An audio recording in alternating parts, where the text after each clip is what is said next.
म्हणजे नक्की काय? म्हणजे बँकेतला बॅलन्स, परीक्षेतले मार्क किंवा तुम्ही मिळवलेली भौतिक संपत्ती?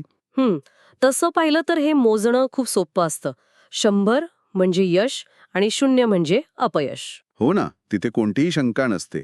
पण आज आपण या सखोल चर्चेत एका अशा माणसाच्या आयुष्यात डोकावणार आहोत, ज्याच्या यशाची पाटी सलग 84 दिवस पूर्णपणे कोरी आहे. सलग 84 दिवस. बापरे! हो, विचार करा. गल्फ स्ट्रीमच्या अथांग समुद्रात एकटा माणूस छोट्या होडीत रोज मासेमारीला जातोय आणि रोज रिकाम्या हाताने परत येतोय. 0 मासे. म्हणजे एखादा कसलेला शेतकरी जो रोज आभाळाकडे डोळे लावून बसलाय, पण सलग अनेक महिने पावसाचा एक थेंबही पडत नाहीये, तशी ही अवस्था आहे. अगदी बरोबर. आणि हा केवळ एक वाईट टप्पा किंवा बॅड पॅच नाहीये. ही एका माणसाच्या अस्तित्वाची, त्याच्या संयमाची आणि मानवी जिद्दीची अत्यंत खडतर कसोटी आहे. नक्कीच. आपण ज्या कथेवर आज बोलत आहोत, ती सँटियागो नावाच्या एका म्हाताऱ्या कोळ्याची कथा आहे. हो, आणि पहिल्या 40 दिवसांपर्यंत त्याच्यासोबत मॅनुलिन नावाचा एक लहान मुलगा होता. पण 40 दिवस काहीच न मिळाल्यावर? त्या मुलाच्या पालकांनी त्याला सँटियागोसोबत समुद्रात जाण्यास सक्त मनाई केली. हो, कारण त्यांच्या मते म्हातारा आता सालाव झाला आहे. सालाव हा स्पॅनिश शब्द वाचल्यावर मला सुरुवातीला वाटलं की म्हणजे नुसतं अयशस्वी, पण याचा अर्थ खूप गडद आहे ना. होय, खूपच गडद. सालाव म्हणजे दुर्दैवाचा सर्वात वाईट प्रकार. सोप्या भाषेत सांगायचं तर आपला समाज ज्याला काय म्हणतो आपण त्याला पनवती किंवा शापित म्हणतो तसा तो शिक्का आहे. बापरे, पनवती. हो, कोळ्यांच्या छोट्या आणि एकमेकांवर अवलंबून असलेल्या समाजात हा शिक्का खूप भयानक असतो. सँटियागो केवळ अपयशी ठरत नाहीये, तर तो दुर्दैवाची चालती बोलती सावली बनलाय असं गावकऱ्यांना वाटतं. अच्छा, म्हणजे म्हणूनच मॅनोलिनला दुसऱ्या नशीबवान होडीवर पाठवलं जातं. बरोबर, जिथे ते पहिल्याच आठवड्यात 3 मोठे मासे पकडतात. म्हणजे सँटियागोच्या अपयशावर जणू शिक्कामोर्तबच होतं. आणि त्याची ती होडी जेव्हा तो रोज रिकाम्या हाताने परत येतो, तेव्हा त्याच्या होडीच्या शिडाची जी अवस्था वर्णन केली आहे, ती खरोखर काळीच पिळवटून टाकते. हं, त्या शिडाला पिठाच्या रिकाम्या पोत्यांची ठिगळं लावलीयत. हो, आणि जेव्हा ते शीड गुंडाळून ठेवलेलं असतं, तेव्हा ते एखाद्या कायमस्वरूपी पराभवाचा झेंड्यासारखं दिसतं. म्हणजे मला इथे एखाद्या महान पण आता फॉर्ममध्ये नसलेल्या खेळाडूची आठवण येते. अगदी बरोबर. जसं आपला एखादा स्टार क्रिकेटपटू. हो ना, ज्याने एकेकाळी शतकांचे विक्रम रचलेत, पण आता सलग 2-3 वर्ष त्याच्या बॅटमधून रन्स निघत नाहीयेत. लोक त्याला संपलेला घोषित करतात. पण सँटियागोच्या बाबतीत हे फक्त खेळापुरतं मर्यादित नाही, तर जगण्या-मरणाचा प्रश्न आहे. नक्कीच. जेव्हा समाज तुमच्यावर असा शिक्का मारतो, तेव्हा माणूस तगप असा धरतो. च्या समुद्रावरून परावर्तित होणाऱ्या उष्ण सूर्याच्या किरणांमुळे त्याच्या गालांवर त्वचेच्या कर्करोगाचे तपकिरी डाग आले आहेत. त्याच्या हातावर मोठे मासे ओढल्यामुळे पडलेले खोल वणवे आहेत. पण इथे एक अतिशय महत्वाची गोष्ट सांगितली आहे. ते वणवे ताजे नाहीत. बरोबर, ते वणवे मासे नसलेल्या वाळवंटातील झिजेसारखे जुने आहेत. मासे नसलेलं वाळवंट. ही उपमाच मुळात अंगावर शहारे आणते. जो समुद्र त्याच्यासाठी जगण्याचं साधन आहे, तोच आता त्याला वाळवंटासारखा रखरखीत वाटू लागलाय. हम्म. पण मला एक प्रश्न पडतो. जर त्याचं शरीर इतकं खचलं आहे, हातावरचे वणवे जुने झालेत, मानेवर सुरकुते आहेत, तर तो अजूनही रोज ती होडी घेऊन समुद्रात का जातो? त्याने आता हार मानायला नको का? हाच तर सँटियागोचा खरा कणा आहे. त्याच्या संपूर्ण शारीरिक झिजेचा आणि त्याच्या मानसिक अवस्थेचा एक मोठा विरोधाभास इथे पाहायला मिळतो. अच्छा, कसा काय? म्हणजे बघ, त्याचं संपूर्ण शरीर म्हातारं झालंय, थकलंय, सगळं काही जुनं आहे, पण त्याचे डोळे अगदी समुद्राच्या रंगाचे आहेत. हम्म. ते आनंदी आहेत आणि सर्वात महत्वाचं म्हणजे ते कधीही पराभूत न झालेले आहेत. अनडिफिटेड. हो, शरीर पराभव मान्य करत असलं तरी त्याच्या डोळ्यांती आग विझलेली नाहीये. शरीर म्हातारं झालंय, पण डोळे अपराजित आहेत. अद्भुत. आणि याच ठिकाणी त्या मॅनोलिन या लहान मुलाची भूमिका खूप महत्वाची ठरते ना. नक्कीच, वयाच्या अवघ्या 5व्या वर्षापासून तो सँटियागोसोबत समुद्रात जातोय. सँटियागोनेच त्याला मासेमारी शिकवली आहे. मॅनोलिन हा सँटियागोसाठी केवळ एक मदतनीस नाही, तर आशेचा एक जिवंत किरण आहे. तो सँटियागोचा वारसा चालवणारा शिष्य आहे. जेव्हा मॅनोलिन रोज संध्याकाळी म्हाताळ्याला रिकामी होडी घेऊन परत येताना पाहतो, तेव्हा त्याला प्रचंड वेदना होतात. हो, तो धावत जाऊन म्हाताऱ्याला जाळी आणि शीड उचलायला मदत करतो. आणि मग ते टेरेस नावाच्या जागेवर बसतात, जिथे मॅनोलिन त्याला बियर पाजतो. तिथे आजूबाजूचे तरुण कोळी सँटियागोची खिल्ली उडवतात. म्हातारे कोळी त्याच्याकडे पाहून उदास होतात, पण ते तसं दाखवून देत नाहीत. ते इतर यशस्वी कोळ्यांबद्दल बोलतात, ज्यांनी मोठे मार्लिन मासे पकडलेत. जे मासे बर्फाच्या ट्रकमधनं हवानाच्या मार्केटमध्ये पाठवले जात आहेत. एकीकडे पैशांची आणि यशाची रेलचेल, आणि दुसरीकडे हा आपला म्हातारा, ज्याच्याकडे काहीच नाही. म्हाताऱ्या कोळ्यांच्या मनात सँटियागोबद्दल जी मूक सहानुभूती आहे ती खूप काही सांगून जाते.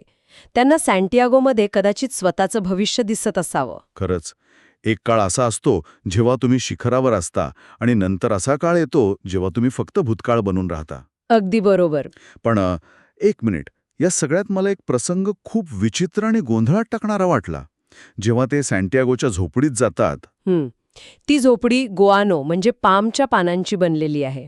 हो, आत फक्त एक बेड, एक टेबल, एक खुर्ची, आणि भिंतीवर येशू आणि व्हर्जिन ऑफ कोब्रे यांची चित्रे आहेत. पत्नीचं चित्र त्याने लपवून ठेवलंय कारण त्याला एकटं वाटतं. इथपर्यंत ठीक आहे. पण जेव्हा मॅनोलिन विचारतो की खायला काय आहे, तेव्हा म्हातारा सांगतो की पिवळा भात आणि मासे आहेत. मॅनोलिन विचारतो की तो कास्टनेट म्हणजे जाळं घेऊ शकतो का? म्हातारा म्हणतो, हो नक्कीच. पण सत्य हे आहे की घरात अन्नाचा एक दाणाही नसतो. हो ना. आणि जाळं त्याने केव्हाच विकून टाकलेलं असतं. दोघांनाही सत्य माहीत असताना ते हा खोटा खेळ का खेळतात? हे निव्वळ वास्तवापासून पळ काढणं किंवा स्वतःची फसवणूक नाही का वाटत?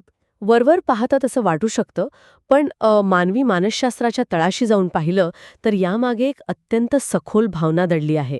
कोणती भावना? ती भावना म्हणजे प्रतिष्ठा, डिग्निटी. गरिबी माणसाला खूप काही शिकवते. सँटियागोला आता नम्रता आली आहे. त्याला माहीत आहे की त्याला मॅनोलिनवर आणि इतरांवर अन्नासाठी अवलंबून राहावं लागते. मॅनोलिन नंतर मार्टिन नावाच्या हॉटेल मालकाकडून जेवण आणतोच. हो, पण या आभासी खेळामुळे किंवा या खोट्या संवादांमुळे सँटियागोचा मूळ अभिमान दुखावला जात नाही. अच्छा, म्हणजे जसं एखाद्या एकेकाळी श्रीमंत असलेल्या पण आता कंगाल झालेल्या खानदानी कुटुंबाने आपला रुबाब खोटा का होईना पण टिकवून ठेवावा, तसं काहीसं? हो, तसंच काहीसं. परिस्थितीने तुम्हाला भिकारी बनवलं असलं तरी स्वतःच्या नजरेत भिकारी न बनण्याची ती धडपड आहे. अगदी अचूक. तो काल्पनिक जेवणाचा खेळ त्यांच्यातील नात्याचा आणि त्यांच्या स्वाभिमानाचा पाया आहे. तो एक प्रकारचा विधी आहे. सँटियागोला हे दाखवायचं नाहीये की तो पूर्णपणे हतबल झाला आहे, आणि मॅनोलिनलाही आपल्या गुरूची ती हतबलता उघडी पाडायची नाहीये. खरंच, हे खूपच स्पर्शून जाणार आहे. हीच ती गोष्ट आहे जी माणसाला कोणत्याही अत्यंत कठीण परिस्थितीत तग धरून राहायला मदत करते. बरोबर. आता याच झोपडीत जेव्हा ते मार्टिनने दिलेले जेवण जेवतात, तेव्हा ते जुन्या वर्तमानपत्रावरून एका विषयावर चर्चा करतात, आणि तो विषय आहे बेसबॉल. हो, बेसबॉल. मला हे सुरुवातीला अजिबात पचलं नाही. एका दरिद्री कोळ्याच्या झोपडीत जिथे उद्याच्या जेवणाची भ्रांत आहे, तिथे ते अमेरिकन लीग, यँकीज, क्लीव्हलंडचे इंडियन्स, डेट्रॉइटचे टायगर्स याबद्दल चर्चा करतायत. उद्या समुद्रात काय करायचं यावर बोलण्याऐवजी बेसबॉलची इतकी सखोल चर्चा का? कारण माणसाला जिवंत राहण्यासाठी अन्न इतकीच स्वप्नांची आणि आदर्शांची गरज असते. अच्छा. बेसबॉल हा त्यांच्यासाठी फक्त एक खेळ नाहीये. सँटियागोसाठी हे खेळाडू आधुनिक काळातील देवते समान आहेत. म्हणजे मायथॉलॉजिकल फिगर्स. हो, जसं जुन्या काळात लोक ग्रीक किंवा रोमन देवांच्या कथा सांगून एकमेकांना धीर द्यायचे, तसं सँटियागो या खेळाडूंच्या कथांमधनं प्रेरणा घेतो. विशेषतः ग्रेट डिमाजिओ. सँटियागोचा त्याच्यावर अढळ विश्वास आहे. तो मॅनोलिनला सतत डिमाजिओची आठवण काढायला सांगतो. पण डिमाजिओच का? इतरही महान खेळाडू होते, जसे डिक सिस्लर किंवा जॉन जे मॅकग्रॉ, ज्यांचा तो उल्लेख करतो. पण डिमाजिओमध्ये असं काय विशेष होतं जे सँटियागोला स्वतःशी जोडलेलं वाटतं? ह्यामागे दोन खूप महत्वाचे दुवे आहेत. पहिला म्हणजे डिमॅजिओचे वडील स्वतः एक कोळी होते. अरे वा, हे मला माहीत नव्हतं. हो, त्यामुळे सँटियागोला वाटतं की हा महान खेळाडू आपली गरिबी, आपला समुद्र आणि आपला संघर्ष नक्कीच समजू शकेल. ही एक मानसिक जोडणी आहे. आणि दुसरं सर्वात महत्वाचं कारण म्हणजे डिमॅजिओचा शारीरिक संघर्ष. शारीरिक संघर्ष? म्हणजे त्याला दुखापत झाली होती? हो, डिमॅजिओला त्याच्या पायाच्या टाचेत बोन स्पर्स नावाचा भयंकर आजार होता. हाडांची वाढ झाल्यामुळे चालतानाही त्याला असह्य वेदना व्हायच्या. बापरे. पण तरीही तो त्या भयानक वेदनांनिशी मैदानात उतरायचा आणि सर्वोत्तम खेळायचा. सँटियागो स्वतः म्हातारा झालाय, त्याच्या अंगात वेदना आहेत, शरीराने साथ देणं सोडलंय. बरोबर. त्यामुळे डिमॅजिओचा हा वेदनेवरचा विजय सँटियागोला स्वतःच्या शारीरिक मर्यादांवर मात करण्याची मानसिक ताकद देतो. त्याला वाटतं की जर बोन स्पर्स असूनही डिमॅजिओ महान खेळ करू शकतो, तर मी माझ्या म्हाताऱ्या शरीरानेही तो मोठा मासा पकडू शकतो. वाह! आता मला त्या चर्चेचा खरा अर्थ समजला. तो फक्त टाइमपास नाहीये, तर ती उद्याच्या लढाईसाठी स्वतःला तयार करण्याची मानसिक मशागत आहे. नक्कीच. तो म्हातारा उद्या 85व्या दिवशी 85 क्रमांकाचे लॉटरीचं तिकीट घेण्यावरही चर्चा करतो. कारण 85 हा त्याच्यासाठी आशेचा नवा क्रमांक आहे. दिवसा तो या महान खेळाडूंच्या कथांतून स्वतःला धीर देतो, पण जेव्हा तो झोपतो तेव्हा काय होतं? मला वाटतं इथून ही कथा आणखी वेगळ्या वळणावर जाते. हो, अगदी. तो पॅन्ट गुंडाळून त्यात वर्तमानपत्र भरून त्याची उशी बनवतो आणि वर्तमानपत्रांवरच झोपतो. पण जेव्हा एखाद्या माणसाच्या डोक्यात सलग 84 दिवसांचं अपयश असतं, तेव्हा त्याला स्वप्न कसली पडत असतील? साधारणपणे आपण विचार करू की साहजिकच एखाद्या भयानक वादळाची किंवा हातातून निसटलेल्या मोठ्या माशाची. हेच तर या कथेतील सर्वात सुंदर आणि अनपेक्षित प्रतीक आहे. सँटियागो आता वादळांची, स्त्रियांची, महान घटनांची, मोठ्या माशांची किंवा अगदी स्वतःच्या पत्नीचीही स्वप्न पाहत नाही. खरंच हो, त्याला कुणाशीही लढण्याची किंवा शिकारीची स्वप्न पडत नाहीत. हे ऐकायला खूप शांत वाटतं. मग तो नेमकं काय पाहतो स्वप्नात? तो फक्त आफ्रिकेचे किनारे, तिथले पांढरे शुभ्र डोंगर आणि संध्याकाळच्या वेळी किनाऱ्यावर तरुण मांजरांसारखे खेळणारे सिंह पाहतो. किनाऱ्यावरचे सिंह? हो, त्याने त्याच्या तरुणपणात एका जहाजावर काम करताना आफ्रिकेच्या किनाऱ्यावर हे सिंह पाहिले होते. पण एक मिनिट, सिंहांची स्वप्न? एक माणूस जो आयुष्यभर मासेमारी करतोय, ज्याला समुद्रातला सर्वात मोठा मासा पकडायचा आहे, त्याला आफ्रिकेतल्या किनाऱ्यावर खेळणाऱ्या सिंहांची स्वप्न का पडावीत? हे मला एखाद्या निवृत्त सैनिकाला युद्धाची नव्हे तर शांततेची स्वप्न पडल्यासारखे वाटत आहे. पण सिंह तर हिंस्रतेचं प्रतीक मानले जातात ना? तसं पाहिलं तर सिंह हिंस्रतेचे प्रतीक आहेत, पण इथे ते शिकारीच्या मूडमध्ये नाहीत. ते तरुण मांजरांसारखे खेळत आहेत. अच्छा. सिंह हे सामर्थ्य, तारुण्य आणि निसर्गाच्या अत्यंत शुद्ध मूळ रूपाचे प्रतीक आहेत. म्हाताऱ्या सँटियागोचं शरीर जरी थकलं असलं तरी त्याच्या आत एक अशी जागा आहे जी अजूनही तरुण, शांत आणि शक्तिशाली आहे. वा, हे खूपच सुंदर आहे. त्याला आता स्वतःला कोणासमोरही सिद्ध करायचे नाही. त्याला समाजाच्या मान्यतेची किंवा सालो या शिक्क्याची पर्वा नाही. म्हणजे त्याच्या आतील तो खेळकर सिंह अजूनही जिवंत आहे. तो त्याच्या तारुण्यातील सर्वात शक्तिशाली पण शांत आठवणींकडे परत जातोय. बरोबर. 84 दिवसांच्या अपयशाने त्याचं शरीर खचलंय, समाज त्याला संपलेला मानतोय, पण मन मात्र किनाऱ्यावर खेळणाऱ्या सिंहासारखं अथांग आणि मुक्त आहे. हा विरोधाभास थक्क करणारा आहे. आणि आज मानसिक शांतीसह तो 85व्या दिवसाची पहाट पाहतो. तो खूप लवकर उठतो, अनवाणी पायांनी चालत जाऊन मॅनोलिनला उठवतो. अंधारात इतरही कोळी आपापल्या होड्यांचे डोलकाठी आणि शीड घेऊन चालत असतात. हो, तो कंडेन्स्ड दुधाच्या डब्यातून कॉफी पितो, जी त्याच्यासाठी दिवसभराचं अन्न असतं, आणि मग तो आपल्या होडीतून खोल समुद्रात एकटाच निघून जातो. जिथे तो मासेमारी करायला जातो त्या जागेला कोळी लोक ग्रेट वेल म्हणतात. आता ग्रेट वेल म्हणजे काय हे मी थोडं समजून घेतलं. तिथे महासागराची खोली अचानक 700 फॅदम्स इतकी वाढते. बापरे, 700 फॅदम्स! म्हणजे विचार कर, समुद्रात तब्बल 1.25 किलोमीटरहून अधिक खोल अशी ती भयंकर दरी आहे. तिथे अंधारात उडणारे मासे हे त्याचे मुख्य मित्र आहेत. आणि याच प्रवासात आपल्याला सँटियागोचा निसर्गाप्रती असलेला दृष्टिकोन समजतो. तो एक साधा कोळी नसून एक तत्वज्ञ वाटू लागतो. नक्कीच. खोल समुद्रात तो निसर्गाच्या प्रत्येक घटकाशी संवाद साधतो. लहान, नाजूक सी स्वालोज या पक्ष्यांबद्दल त्याला प्रचंड सहानुभूती वाटते. तो विचार करतो की हे पक्षी इतके नाजूक का बनवले असतील, जेव्हा की हा अथांग समुद्र इतका क्रूर असू शकतो. तो स्वतः गरिबीत आहे, पण तरीही त्याला त्या लहान पक्ष्यांची काळजी वाटते. समुद्राला ला मार म्हणतो. ला मार? हो, म्हणजे तो समुद्राला एक स्त्री मानतो जी कधी महान कृपा करते तर कधी करत नाही.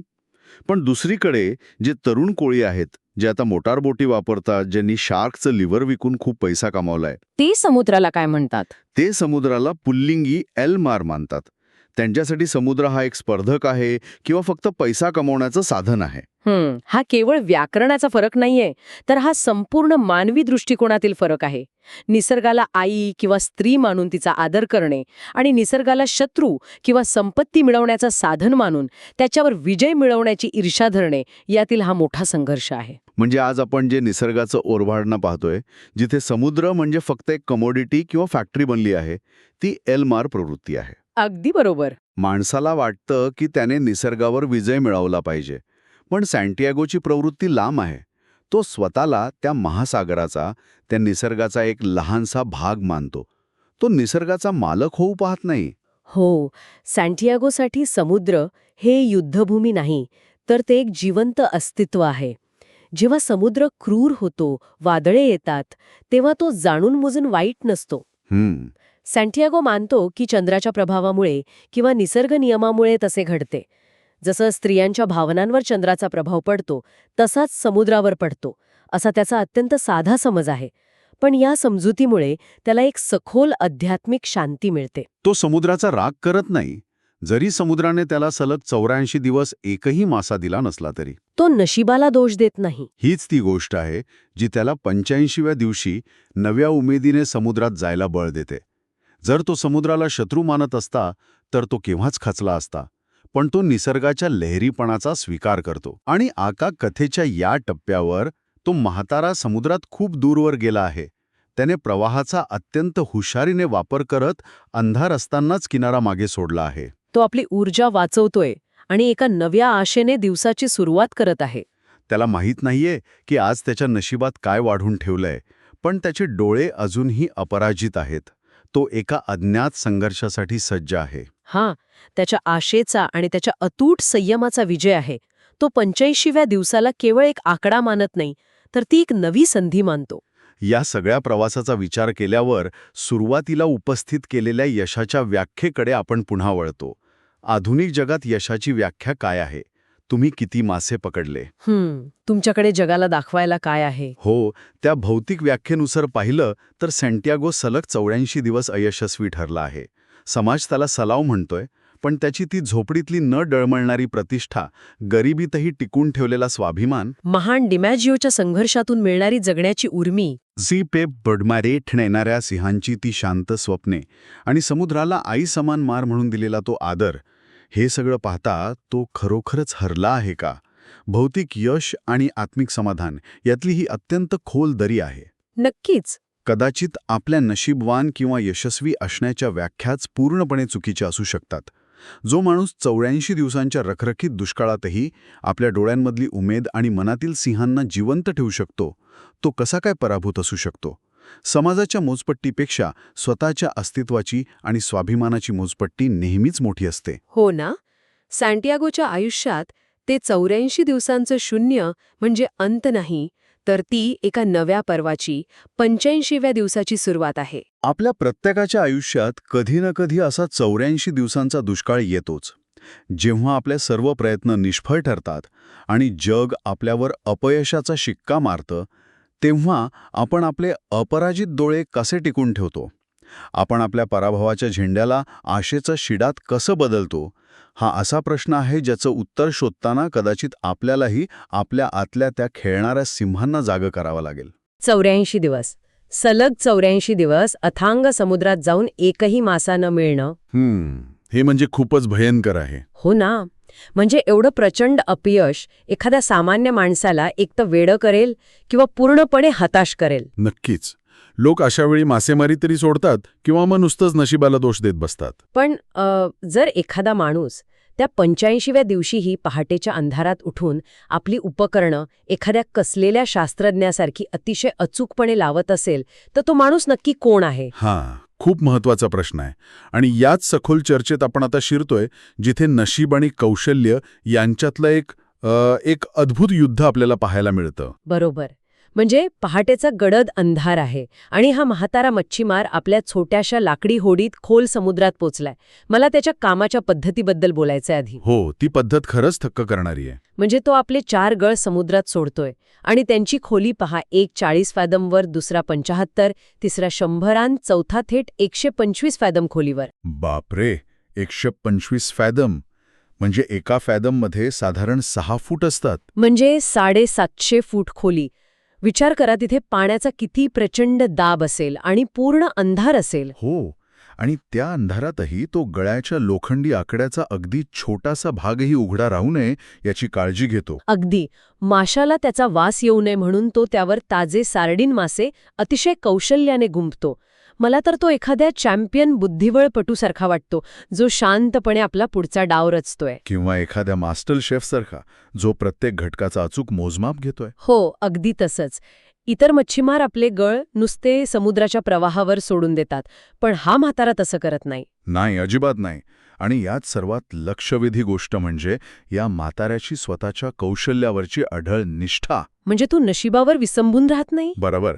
बाकीचे मच्छीमार प्रवाहाच्या भरोशावर गळ सोडतात आणि बऱ्याचदा त्यांना वाटतं की त्यांचा गळ 100 फॅदमवर आहे, पण पाण्याच्या प्रवाहामुळे तो प्रत्यक्षात 60 फॅदमवरच असतो.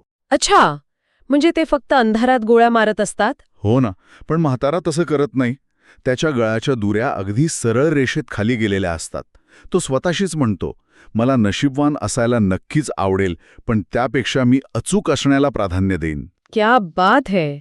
हे एक अतिशय सखोल आणि वास्तववादी तत्वज्ञान आहे. नक्कीच.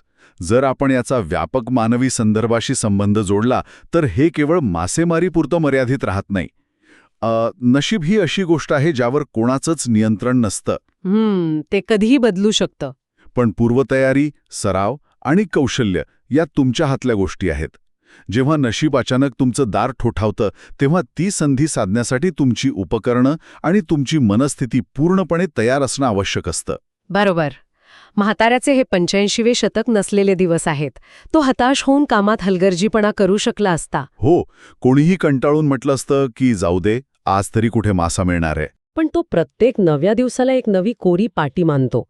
त्याची तयारी 100% चोख असते, कारण त्याला माहीत आहे की समुद्रात कोणत्याही क्षणी काहीही घडू शकतं. आणि अथांग समुद्रात टिकून राहायला हीच अचूकता त्याला मदत करते. जसजसा सूर्य वर येतो आणि अंधार ओसरतो, तसतसं आपण समुद्राचं एक वेगळंच रूप पाहतो. हा समुद्र केवळ पाण्याचा निर्जीव साठा नाहीये. नाही, ती एक अत्यंत क्रूर, सुंदर आणि सतत धडधडाई सजीव परिसंस्था आहे. अगदी. म्हातारा तिथे नुसतं गळ टाकून बसलेला नाहीये. तो निसर्गाचं अतिशय बारकाईने निरीक्षण करतोय. तो आकाशात घिरट्या घालणाऱ्या पक्षाला पाहतो. आणि त्यावरून खाली मासे कुठे असतील याचा अंदाज बांधतो. हो, पाण्याच्या पृष्ठभागावर उडणाऱ्या माशांचा आणि त्यांची शिकार करण्यासाठी वेगाने पाठलाग करणाऱ्या महाकाय डॉल्फिन माशांचा थरार तो पाहतो. पण तिथेच पाण्यात तरंगणारा पोर्चुगीज मॅन ऑफ वॉर नावाचा एक जीव आहे.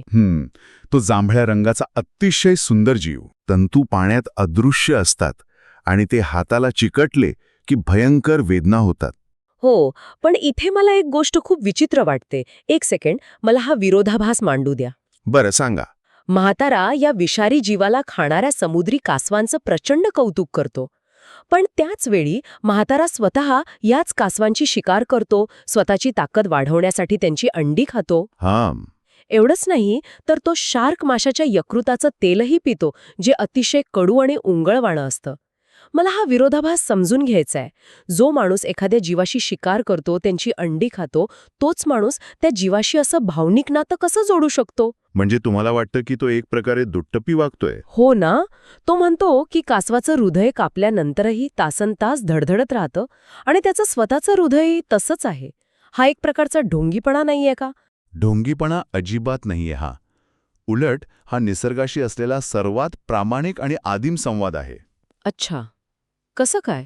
आपण आधुनिक जगात राहणारे लोक निसर्गाकडे एका बाहेरच्या दृष्टिकोनातून पाहतो. आपण स्वतःला निसर्गाचे पर्यटक किंवा निसर्गापेक्षा वेगळे, श्रेष्ठ जीव समजतो. आपण स्वतःला निसर्गाच्या वर मानतो. बरोबर. त्यामुळे आपल्याला शिकार आणि सहानुभूती या दोन गोष्टी एकत्र असू शकतात हे पचवणं जड जातं. पण म्हातारा हा समुद्राचा पर्यटक नाही, तो तिथला रहिवासी आहे. तो स्वतःला त्या महाकाय समुद्री परिसंस्थेचा एक अविभाज्य भाग मानतो. अगदी. निसर्गातील जीवनचक्र कसं चालतं हे त्याला अचूक ठाऊक आहे.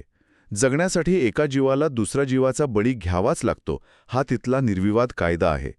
मृत्यू ही निसर्गातील एक अटळ आणि अत्यंत नैसर्गिक प्रक्रिया आहे. म्हणजे तो काही मजेसाठी शिकार करत नाहीये. नाही, तो शार्कच्या यकृताचे तेल चवीसाठी पित नाही. त्या तेलात क जीवनसत्व आणि प्रचंड कॅलरीज असतात. या वयात त्याला समुद्राच्या थंडीशी लढण्यासाठी आणि ताकद टिकवून ठेवण्यासाठी ते अत्यंत आवश्यक असतं. ती त्याच्या अस्तित्वाची गरज आहे. म्हणजे तो जगण्यासाठी हे सगळं करतोय. त्यामुळे तो जेव्हा कासवाची शिकार करतो तेव्हा तो द्वेषाने किंवा क्रूरताने करत नाही. त्याला त्यांच्याबद्दल आदर आणि सहानुभूती वाटते, कारण तो त्यांच्या जगण्याच्या संघर्षाशी स्वतःच्या जीवनाची तुलना करतो. बापरे, म्हणजे कासव किती चिवट असतं, मृत्यूसमोर असतानाही त्याचं हृदय किती वेळ प्राण टिकवून ठेवतं हे तो पाहतो. हो, आणि म्हाताऱ्याला स्वतःचं जीवनही तसंच वाटतं, सतत संघर्ष करणारं, हार न मानणारं.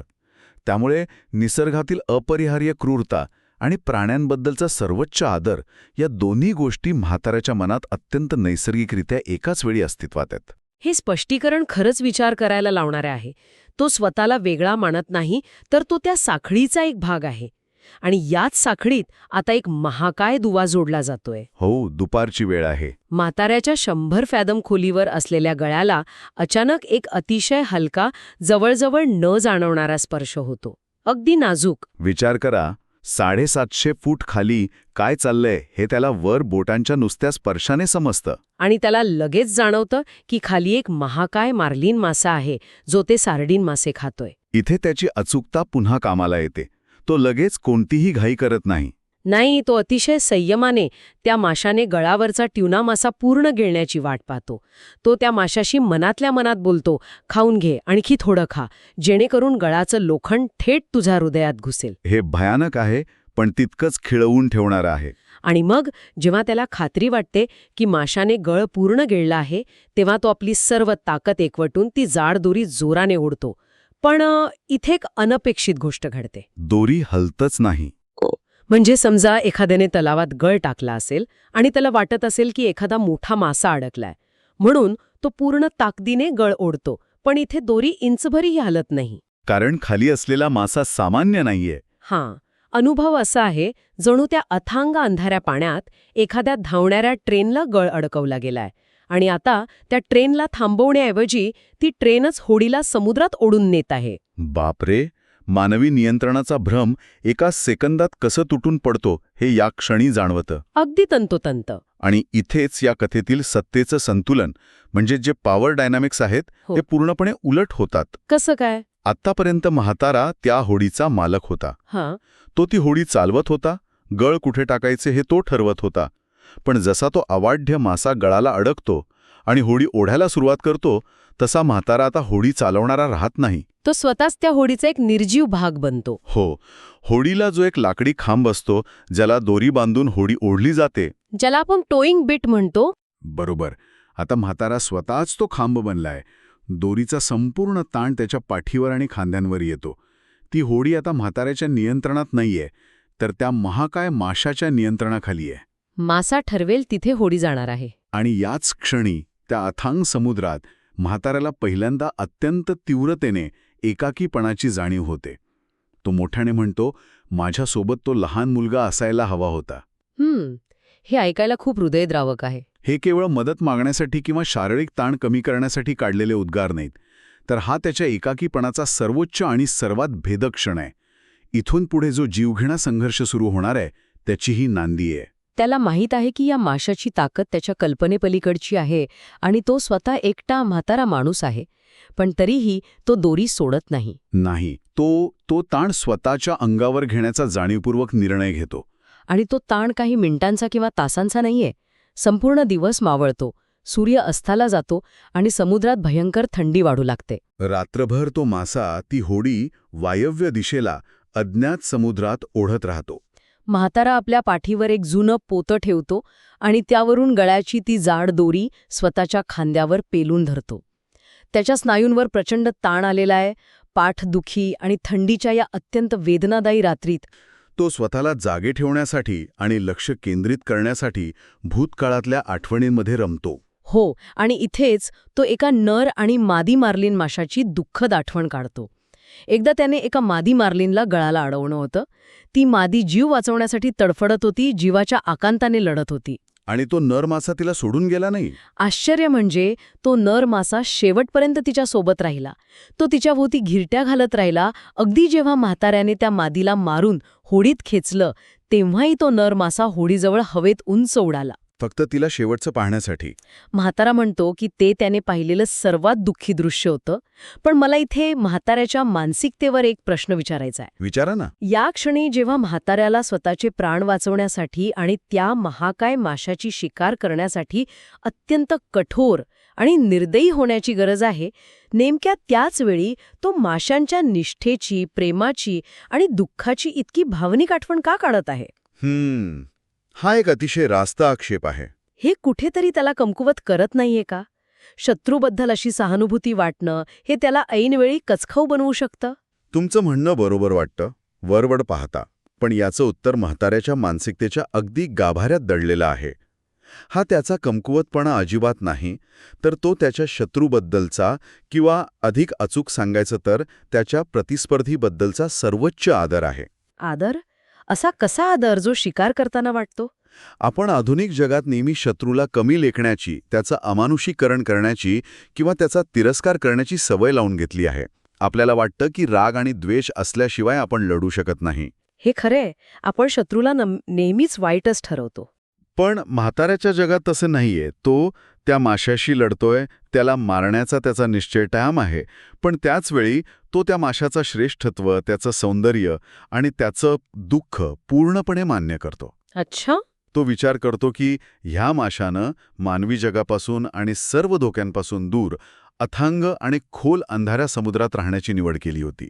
आणि म्हाताऱ्यानंही स्वतःच्या इच्छेनं मानवी वस्तीपासून दूर त्या खोल समुद्रात जाण्याची निवड केली. म्हणजे ते दोघेही एका अर्थाने जगापासून तुटलेले एकाकी जीव आहेत. अगदी बरोबर. आता ते दोघेही एका जीवघेण्या आणि अतूट बंधनात अडकले आहेत, जिथे बाहेरचं कोणीही त्यांची मदत करू शकत नाही. म्हातारा म्हणतो, आता आपण दोघे एकत्र जोडले गेलो आहोत. बापरे, हे एक अतिशय आध्यात्मिक नातं आहे. हो, तो त्या माशाचा द्वेष करत नाही, उलट तो त्याला आपला भाऊ मानतो.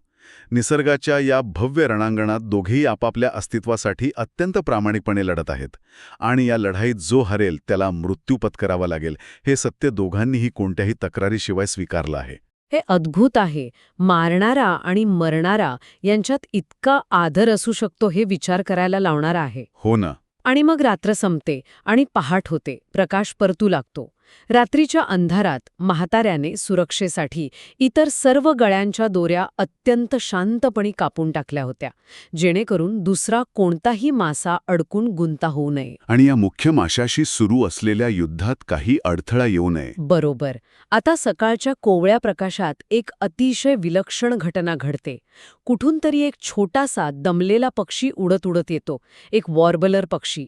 तो जमिनीवरून खूप दूर समुद्रात भरकटला आहे. आणि तो थेट म्हाताऱ्याच्या होडीवर येऊन बसतो. हो, आणि नंतर चक्क त्या प्रचंड ताणलेल्या गळाच्या दोरीवर येऊन बसतो. तो पक्षी खूप थकलाय. म्हातारा त्याच्याशी अतिशय प्रेमाने आणि हळूवारपणे बोलू लागतो. तो त्याला विचारतो ना की तुझं वय काय आहे, हां. हा तुझा पहिलाच प्रवास आहे का? हो, म्हणतो इथे थोडी विश्रांती घे आणि मग किनाऱ्याकडे जा. आणि इथेच निसर्गाचा लहरीपणा समोर येतो. अचानक तो समुद्राखालचा महाकाय मासा जोराने झटका देतो. बापरे. म्हातारा समोरच्या बाजूला फेकला जातो. तो छोटा पक्षी भुरकन उडून जातो आणि त्या एका अनपेक्षित झटक्यात म्हाताऱ्याचा उजवा हात दोरीने कापला जातो. त्यातून रक्त येऊ लागतं. हे खूपच भयानक आहे. पण त्याहून भयानक गोष्ट पुढे घडते. या सततच्या ताणामुळे आणि स्नायूंमध्ये निर्माण झालेल्या लॅक्टिक ॲसिडमुळे त्याचा डावा हात पूर्णपणे आखडतो. क्रॅम्प येतो त्याला. हो, तो हात एखाद्या मृत आणि वाकड्या पंजासारखा निर्जीव होतो. आता म्हाताऱ्याला आपली ताकद टिकवण्यासाठी काहीतरी खाणं गरजेचं असतं. तो काल पकडलेला छोटा ट्यूना मासा बाहेर काढतो आणि अत्यंत निर्दयीपणे त्याचे कच्चे तुकडे करून चावून खाऊ लागतो. त्याला इंधनाची गरज असते. पण मला इथे थांबून हा विरोधाभास मांडायचा आहे.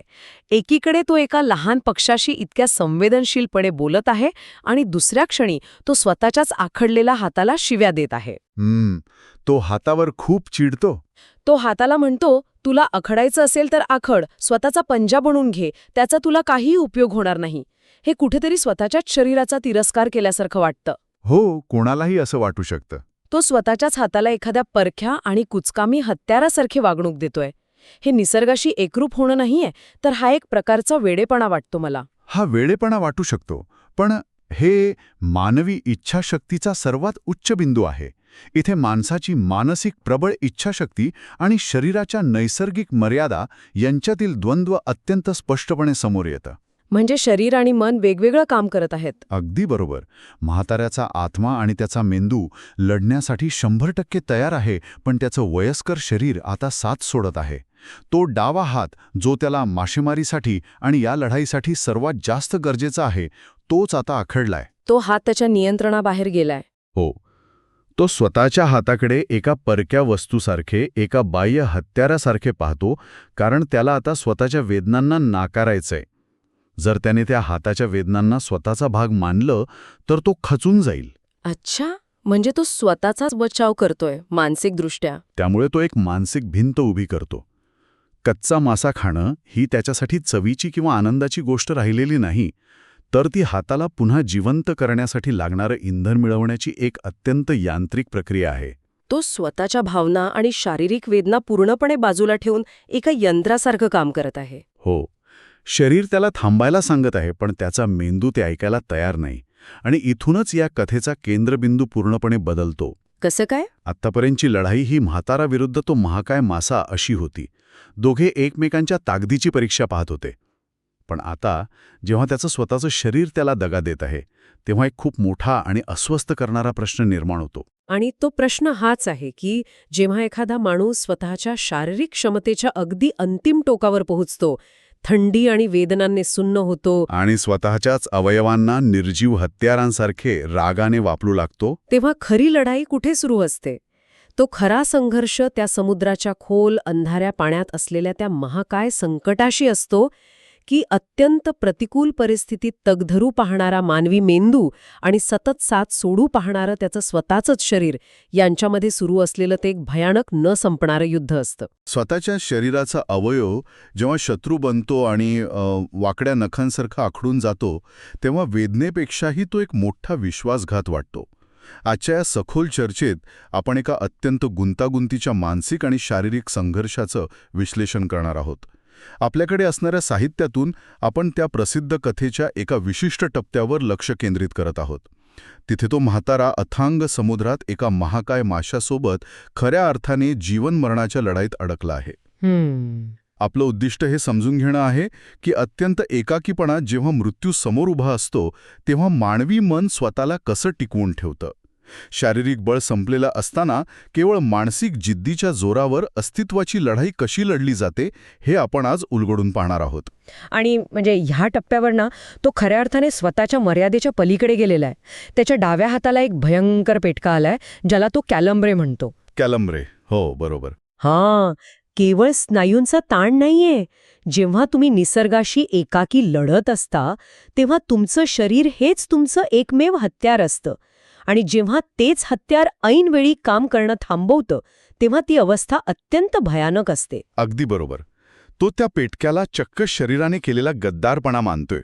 पण इथं मला एक गोष्ट सांगा. एका बाजूला तो कच्चा ट्यूना मासा खाऊन कशीबशी स्वतःची ताकद टिकवण्याचा प्रयत्न करत आहे, आणि त्याच वेळी तो मासा अचानक पाण्याबाहेर उडी मारतो. त्याचं जे वर्णन दिलं ते खरोखर थक्क करणार आहे. तो मासा त्या म्हाताऱ्याच्या होडीपेक्षाही 2 फूट मोठा आहे. बापरे, हो. त्याची पाठ गडद जांभळी आहे, अंगावर फिकट जांभळे पट्टे आहेत, आणि त्याची ती तलवार, म्हणजे काय म्हणतात त्याला, एखाद्या बेसबॉलच्या बॅट इतकी मोठी. एवढ्या अवाढव्य ताकदीसमोर तो म्हातारा अक्षरशः काहीच नाहीये. काहीच नाही. तरीही तो त्या माशाला आपला भाऊ म्हणतो. म्हणजे एका जीवावर एवढं प्रेम, त्याला स्वतःचा भाऊ मानणं, आणि तरीही त्याला मारण्याचं ठाम निश्चय करणं, हा उघड ढोंगीपणा नाही का वाटत? बरं, वरवर पाहता तो ढोंगीपणा किंवा विरोधाभास वाटू शकतो, पण हे बघ, निसर्गाच्या साखळीत तसं नाहीये. आपण सामान्यतः शिकारीला क्रूरता किंवा रागाशी जोडतो. हो ना, शिकार म्हणजे द्वेष असं आपण मानतो. नेमकं शिकार म्हणजे एक प्रकारचा द्वेष असं आपल्याला वाटतं. पण म्हाताऱ्याच्या मनात माशाबद्दल कोणताही द्वेष नाही. तो माशाला भाऊ म्हणतो, कारण दोघेही एकाच विशाल समुद्राचे घटक आहेत. दोघेही जगण्यासाठी आपापल्या परीने संघर्ष करत आहेत. एक प्रकारे दोघेही समान पातळीवर आहेत. अगदी. म्हाताऱ्याला पूर्ण जाणीव आहे की हा मासा त्याच्यापेक्षा अधिक ताकदवान, अधिक उदात्त आणि अधिक सक्षम आहे. पण मग जर तो मासा इतकाच उदात्त आहे, तर म्हातारा स्वतःला त्याच्यापेक्षा श्रेष्ठ कसा काय मानतो? तो त्याला मारणारच आहे ना शेवटी. कारण म्हाताऱ्याकडे मानवी बुद्धिमत्ता आहे. तो स्वतःच मान्य करतो की मासे माणसांपेक्षा अधिक सक्षम असले तरी माणूस अधिक बुद्धिमान आहे आणि म्हणूनच तो या अधिक उदात्त प्राण्याची शिकार करू शकतो. ओहो, म्हणजे ताकदीपेक्षा बुद्धी श्रेष्ठ. हो, त्याच्यासाठी ही शिकार म्हणजे निव्वळ मारामारी किंवा खून नाही, तर निसर्गाच्या चक्राचा एक अपरिहार्य भाग आहे. तो या माशाला मारून निसर्गाच्या व्यवस्थेत स्वतःची जागा आणि अस्तित्व सिद्ध करत आहे. हा एक प्रकारचा आध्यात्मिक संघर्ष आहे, जिथे प्रतिस्पर्धेबद्दल प्रचंड आदर आहे. बुद्धिमत्तेचा वापर हे खूप पटण्यासारखं आहे, कारण शरीर साथ देत नसताना तो फक्त डोक्याने लढतोय. दुपारच्या वेळी जेव्हा त्याच्या हाताचा पेटका निघून जातो तेव्हा तो चक्क प्रार्थना करू लागतो. तो 10 अवर फादर्स आणि 10 हेल मेरी या प्रार्थना म्हणायला लागतो. मासा मिळाला तर व्हर्जिन ऑफ कोब्रेच्या यात्रेला जाण्याचं वचनही देतो. पण यातली मेख अशी आहे की तो हे सगळं अत्यंत यांत्रिकपणे करतोय. हो, अगदी यंत्रासारखं. आणि विशेष म्हणजे या प्रार्थना संपल्या संपल्या 1 सेकंदात त्याचं लक्ष बेसबॉलकडे वळतं. तो ग्रँड लिगाज आणि ग्रेट डिमॅजिओचा विचार करू लागतो. मला तर वाटतं तो अजिबात धार्मिक नाहीये. प्रार्थनांची तुलना आपण एका मानसिक शॉक ॲब्झॉर्बरशी नक्कीच करू शकतो. म्हातारा स्वतःला धार्मिक म्हणून घेत नाही. तो देवाकडे कोणताही चमत्कार मागत नाहीये की माझ्या हाताचा पेटका चमत्कारिकरित्या काढ किंवा माशाला सहज मारून दे. अगदी बरोबर. या अथांग एकाकी समुद्रात जिथे माणसाचं मन कधीही भीती आणि वेदनांनी कोलमडून पडू शकतं, तिथे या ठरलेल्या प्रार्थना त्याला एक प्रकारची लय देतात, एकाग्रता देतात. आणि तुम्ही म्हणालात तसं डिमॅजिओची आठवण काढणं हा त्याच मानसिक प्रक्रियेचा दुसरा अधिक प्रबळ भाग आहे. डिमॅजिओच्या पायाच्या टाचेत हाडाचा काटा म्हणजे एस्पोयला दे होयसो असतानाही तो उत्तम खेळतो याचा म्हातारा विचार करतो. हे आधुनिक काळातले खेळाडू किंवा अगदी कॉर्पोरेट लोक जसं मेंटल व्हिज्युअलायझेशन करतात तसंच काहीसं नाही का? हो, मानसिक चित्रीकरण अगदी तसंच. म्हणजे आजकाल लोक बर्नआउट किंवा इम्पोस्टर सिंड्रोमशी लढताना दुसऱ्या एखाद्या यशस्वी व्यक्तीच्या संघर्षाचं उदाहरण डोळ्यासमोर ठेवतात. जर तो इतक्या हैदनेत हे करू शकतो तर मी का नाही, असं काहीसं. अगदी हेच तत्व इथे लागू होतं. जेव्हा आपण फक्त स्वतःच्या वेदनेवर लक्ष केंद्रित करतो तेव्हा ती वेदना संपूर्ण जग व्यापून टाकते. खरंच की. पण जेव्हा म्हातारा विचार करतो की गिमाजिओला पायात हाडाचा काटा असताना किती भयानक वेदना होत असतील, तेव्हा तो स्वतःच्या वेदनेला एका मोठ्या संदर्भात पाहतो. तो स्वतःला विचारतो, डिमाजिओने असा संघर्ष सोडला असता का? आणि उत्तर साहजिकच नाही असं असतं. बरोबर. यातून तो बाह्य आधार शोधत नाहीये, तर स्वतःच्याच आत लपलेली शक्ती बाहेर काढण्यासाठी एका मानवी आदर्शाचा वापर करत आहे. स्वतःची वेदना दुसऱ्याच्या वेदनेच्या तुलनेत मोजून ती सहन करण्यायोग्य बनवणे ही खरोखरच अफाट मानसिक युक्ती आहे. पण तो स्वतःला प्रेरित करण्यासाठी फक्त डिमाजिओचाच आधार घेत नाही, तो स्वतःच्या भूतकाळातही जातो. तो द चॅम्पियनवाला प्रसंग. हो, नेमकं तेच. कथेतील तो प्रसंग तो स्वतःच्या तारुण्यातील केसाब्लांका शहरातल्या एका मद्यालयातील रात्रीची आठवण काढतो. सिएनफ्युगोसचा एक अतिशय धिप्पाड ताकदवान निग्रो माणूस आणि त्याच्यात पंजा लढवण्याची स्पर्धा रंगते. रविवारी सकाळी सुरू झालेली ती स्पर्धा थेट सोमवारी सकाळपर्यंत चालते. 24 तास. बापरे, विचार करा. दोघांच्याही नखांमधनं रक्त येत असतं. शेवटी म्हातारा जिंकतो आणि त्याला सॅन्टियागो एल कॅम्पियन हे नाव मिळतं. पण मला सांगा, सध्या त्याचा संघर्ष एका माशाशी आहे. निसर्गाला तुमचे जुने विजय, तुमचे चॅम्पियनशिपचे टॅग्स याच्याशी काहीही देणं घेणं नसतं. अजिबात नाही. मग तो आता स्वतःच्या तारुण्यातल्या या विजयाच्या आठवणीत का रमलाय? हा निव्वळ त्याचा अहंकार नाहीये का? बरं, वरवर पाहता तो अहंकार वाटू शकतो. पण इथे अदृश्य पंजा लढवणे ही संकल्पना समजून घेणं अत्यंत गरजेचं आहे. पंजा लढवणं हा केवळ शारीरिक ताकदीचा खेळ नाही, तो सहनशीलतेचा आणि वेदनेला शरण न जाण्याचा मानसिक खेळ आहे. बरोबर. कांवर जोर देतात तेव्हा विजय त्याचाच होतो जो वेदनेला कंटाळून माघार घेत नाही. सध्या म्हातारा त्या माशासोबत अगदी तसाच एक अदृश्य पंजा लढवत आहे. ओहो. ती जाड दोरी जी त्याने स्वतःच्या पाठीवरून उजव्या हातात धरली आहे, ती दोरी म्हणजे त्या दोघांना जोडणारा तो कॅसाब्लांकातील लाकडी टेबल आहे. म्हणजे तो त्या माशाची ताकद आणि स्वतःची सहनशीलता कॅलिब्रेट करतोय. होय, कॅसाब्लांकाची ती आठवण त्याला अहंकार सुखावण्यासाठी नकोय, तर स्वतःला हे पटवून देण्यासाठी हवी आहे की त्याच्या शरीरात ती अफाट सहनशीलता अजूनही शिल्लक आहे.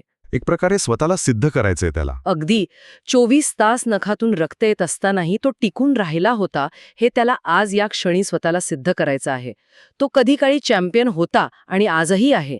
माशाला तो एक सन्माननीय प्रतिस्पर्धी मानतोय ज्याच्यासोबत तो एक अत्यंत संथ आणि जीवघेणा पंजा लढवत आहे. सुरक्षित ठेवण्यासाठी असे सामने खेळणे सोडून दिले. तोच उजवा हात आज दोरी धरून आहे आणि ज्या डाव्या हाताला आधी पेटका आला होता तो त्याला नेहमीच गद्दार वाटत आला आहे. हे सगळं किती एकमेकात गुंफलेलं आहे. हो ना. पण या मानसिक युक्त्यांपेक्षा मला त्याची अव्यावहारिक तयारी जास्त चक्रावून टाकणारी वाटते. रात्र जवळ येत असताना तो एका डॉल्फिन माशाला पकडतो ज्याला तो डोराडो म्हणतो. बरोबर. त्याच्या पोटात 2 ताजे उडणारे मासे फ्लाइंग फिश सापडतात आणि मीठ किंवा लिंबू नसतानाही तो ते सगळे कच्चे खातो.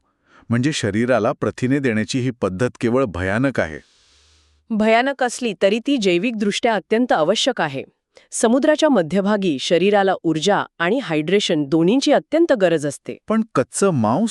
कच्च्या माशाच्या रक्तातून आणि मांसातून त्याला जे पोषण मिळतं ते या अत्यंत तणावाच्या स्थितीत स्नायूंना तुटण्यापासून वाचवतं. अन्नाची चव इथे पूर्णपणे बाद झाली आहे. तिथे फक्त कॅलरीज आणि जगण्याची आदिम धडपड उरली आहे. जगणं महत्वाचं. हो. तो होडीचा वेग कमी करण्यासाठी वल्ली पाण्याला आडवी बांधतो. आकाशातील ताऱ्यांकडे बघतो. रिगेल ताऱ्याला तो आपला दूरचा मित्र मानतो. तो प्रत्येक कृती अत्यंत मोजून मापून करत आहे. अगदी. पण या आदिम धडपडीतला सर्वात थक्क करणारा भाग झोपेचा आहे. डोकं ठिकाणावर ठेवायचं असेल तर थोडी झोप घेणं अत्यावश्यक आहे हे त्याला माहीत आहे. हो, नाही तर तो वेडा होईल. पण तो झोपणार कसा? जर त्याने डोळे मिटले आणि माशाने अचानक जोरात दोरी ओढली तर तो थेट समुद्रात खेचला जाईल. त्यामुळे तो ती जड दोरी स्वतःच्या पाठीवरून उजव्या हातात अशी गुंडाळतो की माशाने जरा जरी ओढली तरी त्या असह्य वेदनेने त्याला लगेच जाग येईल. बापरे. स्वतःच्याच शरीराच्या भयंकर वेदनेचा उपयोग चक्क अलार्म क्लॉक म्हणून करणं ही कल्पना हुशार असली तरी ती अंगावर काटा आणणारी आहे. मानवी मेंदू संकटाच्या वेळी कसा विचार करतो याचे हे एक उत्तम उदाहरण आहे. वेदना ही नेहमीच धोक्याची सूचना असते, पण इथे म्हाताऱ्याने त्या धोक्याच्या सूचनेलाच स्वतःच्या फायद्यासाठी वापरला आहे. एक प्रकारे त्याने वेदनेलाच आपलं हत्यार बनवलंय. नेमकं तेच. त्याने स्वतःच्या नर्वस सिस्टमचा कंट्रोल एका बाह्य घटकावर म्हणजे त्या माशावर सोपवला आहे. ही एक अतिशय क्रूर पण गरजेची तडजोड आहे. पण जेव्हा तो या वेदनेच्या अलार्म क्लॉकवर झोपतो तेव्हा त्याला जी स्वप्न पडतात ती पूर्णपणे वेगळी आहेत. त्याला माशाची स्वप्न पडत नाहीत, मृत्यूची किंवा संकटाची स्वप्न पडत नाहीत. मग कशाची पडतात? त्याला पोर्पोईस माशांची, त्याच्या गावच्या थंडीची आणि शेवटी पिवळ्या वाळूच्या किनाऱ्यावर खेळणाऱ्या सिंहांची स्वप्न पडतात. या सगळ्या जीवनमरणाच्या संघर्षात त्याला आफ्रिकेच्या किनाऱ्यावर खेळणाऱ्या सिंहांचं स्वप्न का पडावे? तो काही सिंहांची शिकार करायला गेला नाहीये. वाचवण्यासाठी एक मेंटल सँक्च्युअरीमध्ये किंवा मानसिक आश्रयस्थानात जातो. मानसिक आश्रयस्थान. हो. सिंह हे नेहमीच ताकदीचे, शौर्याचे आणि राजेशाहीचे प्रतीक मानले जातात. पण म्हाताऱ्याच्या स्वप्नात हे सिंह शिकार करत नाहीत, ते हिंसक नाहीत.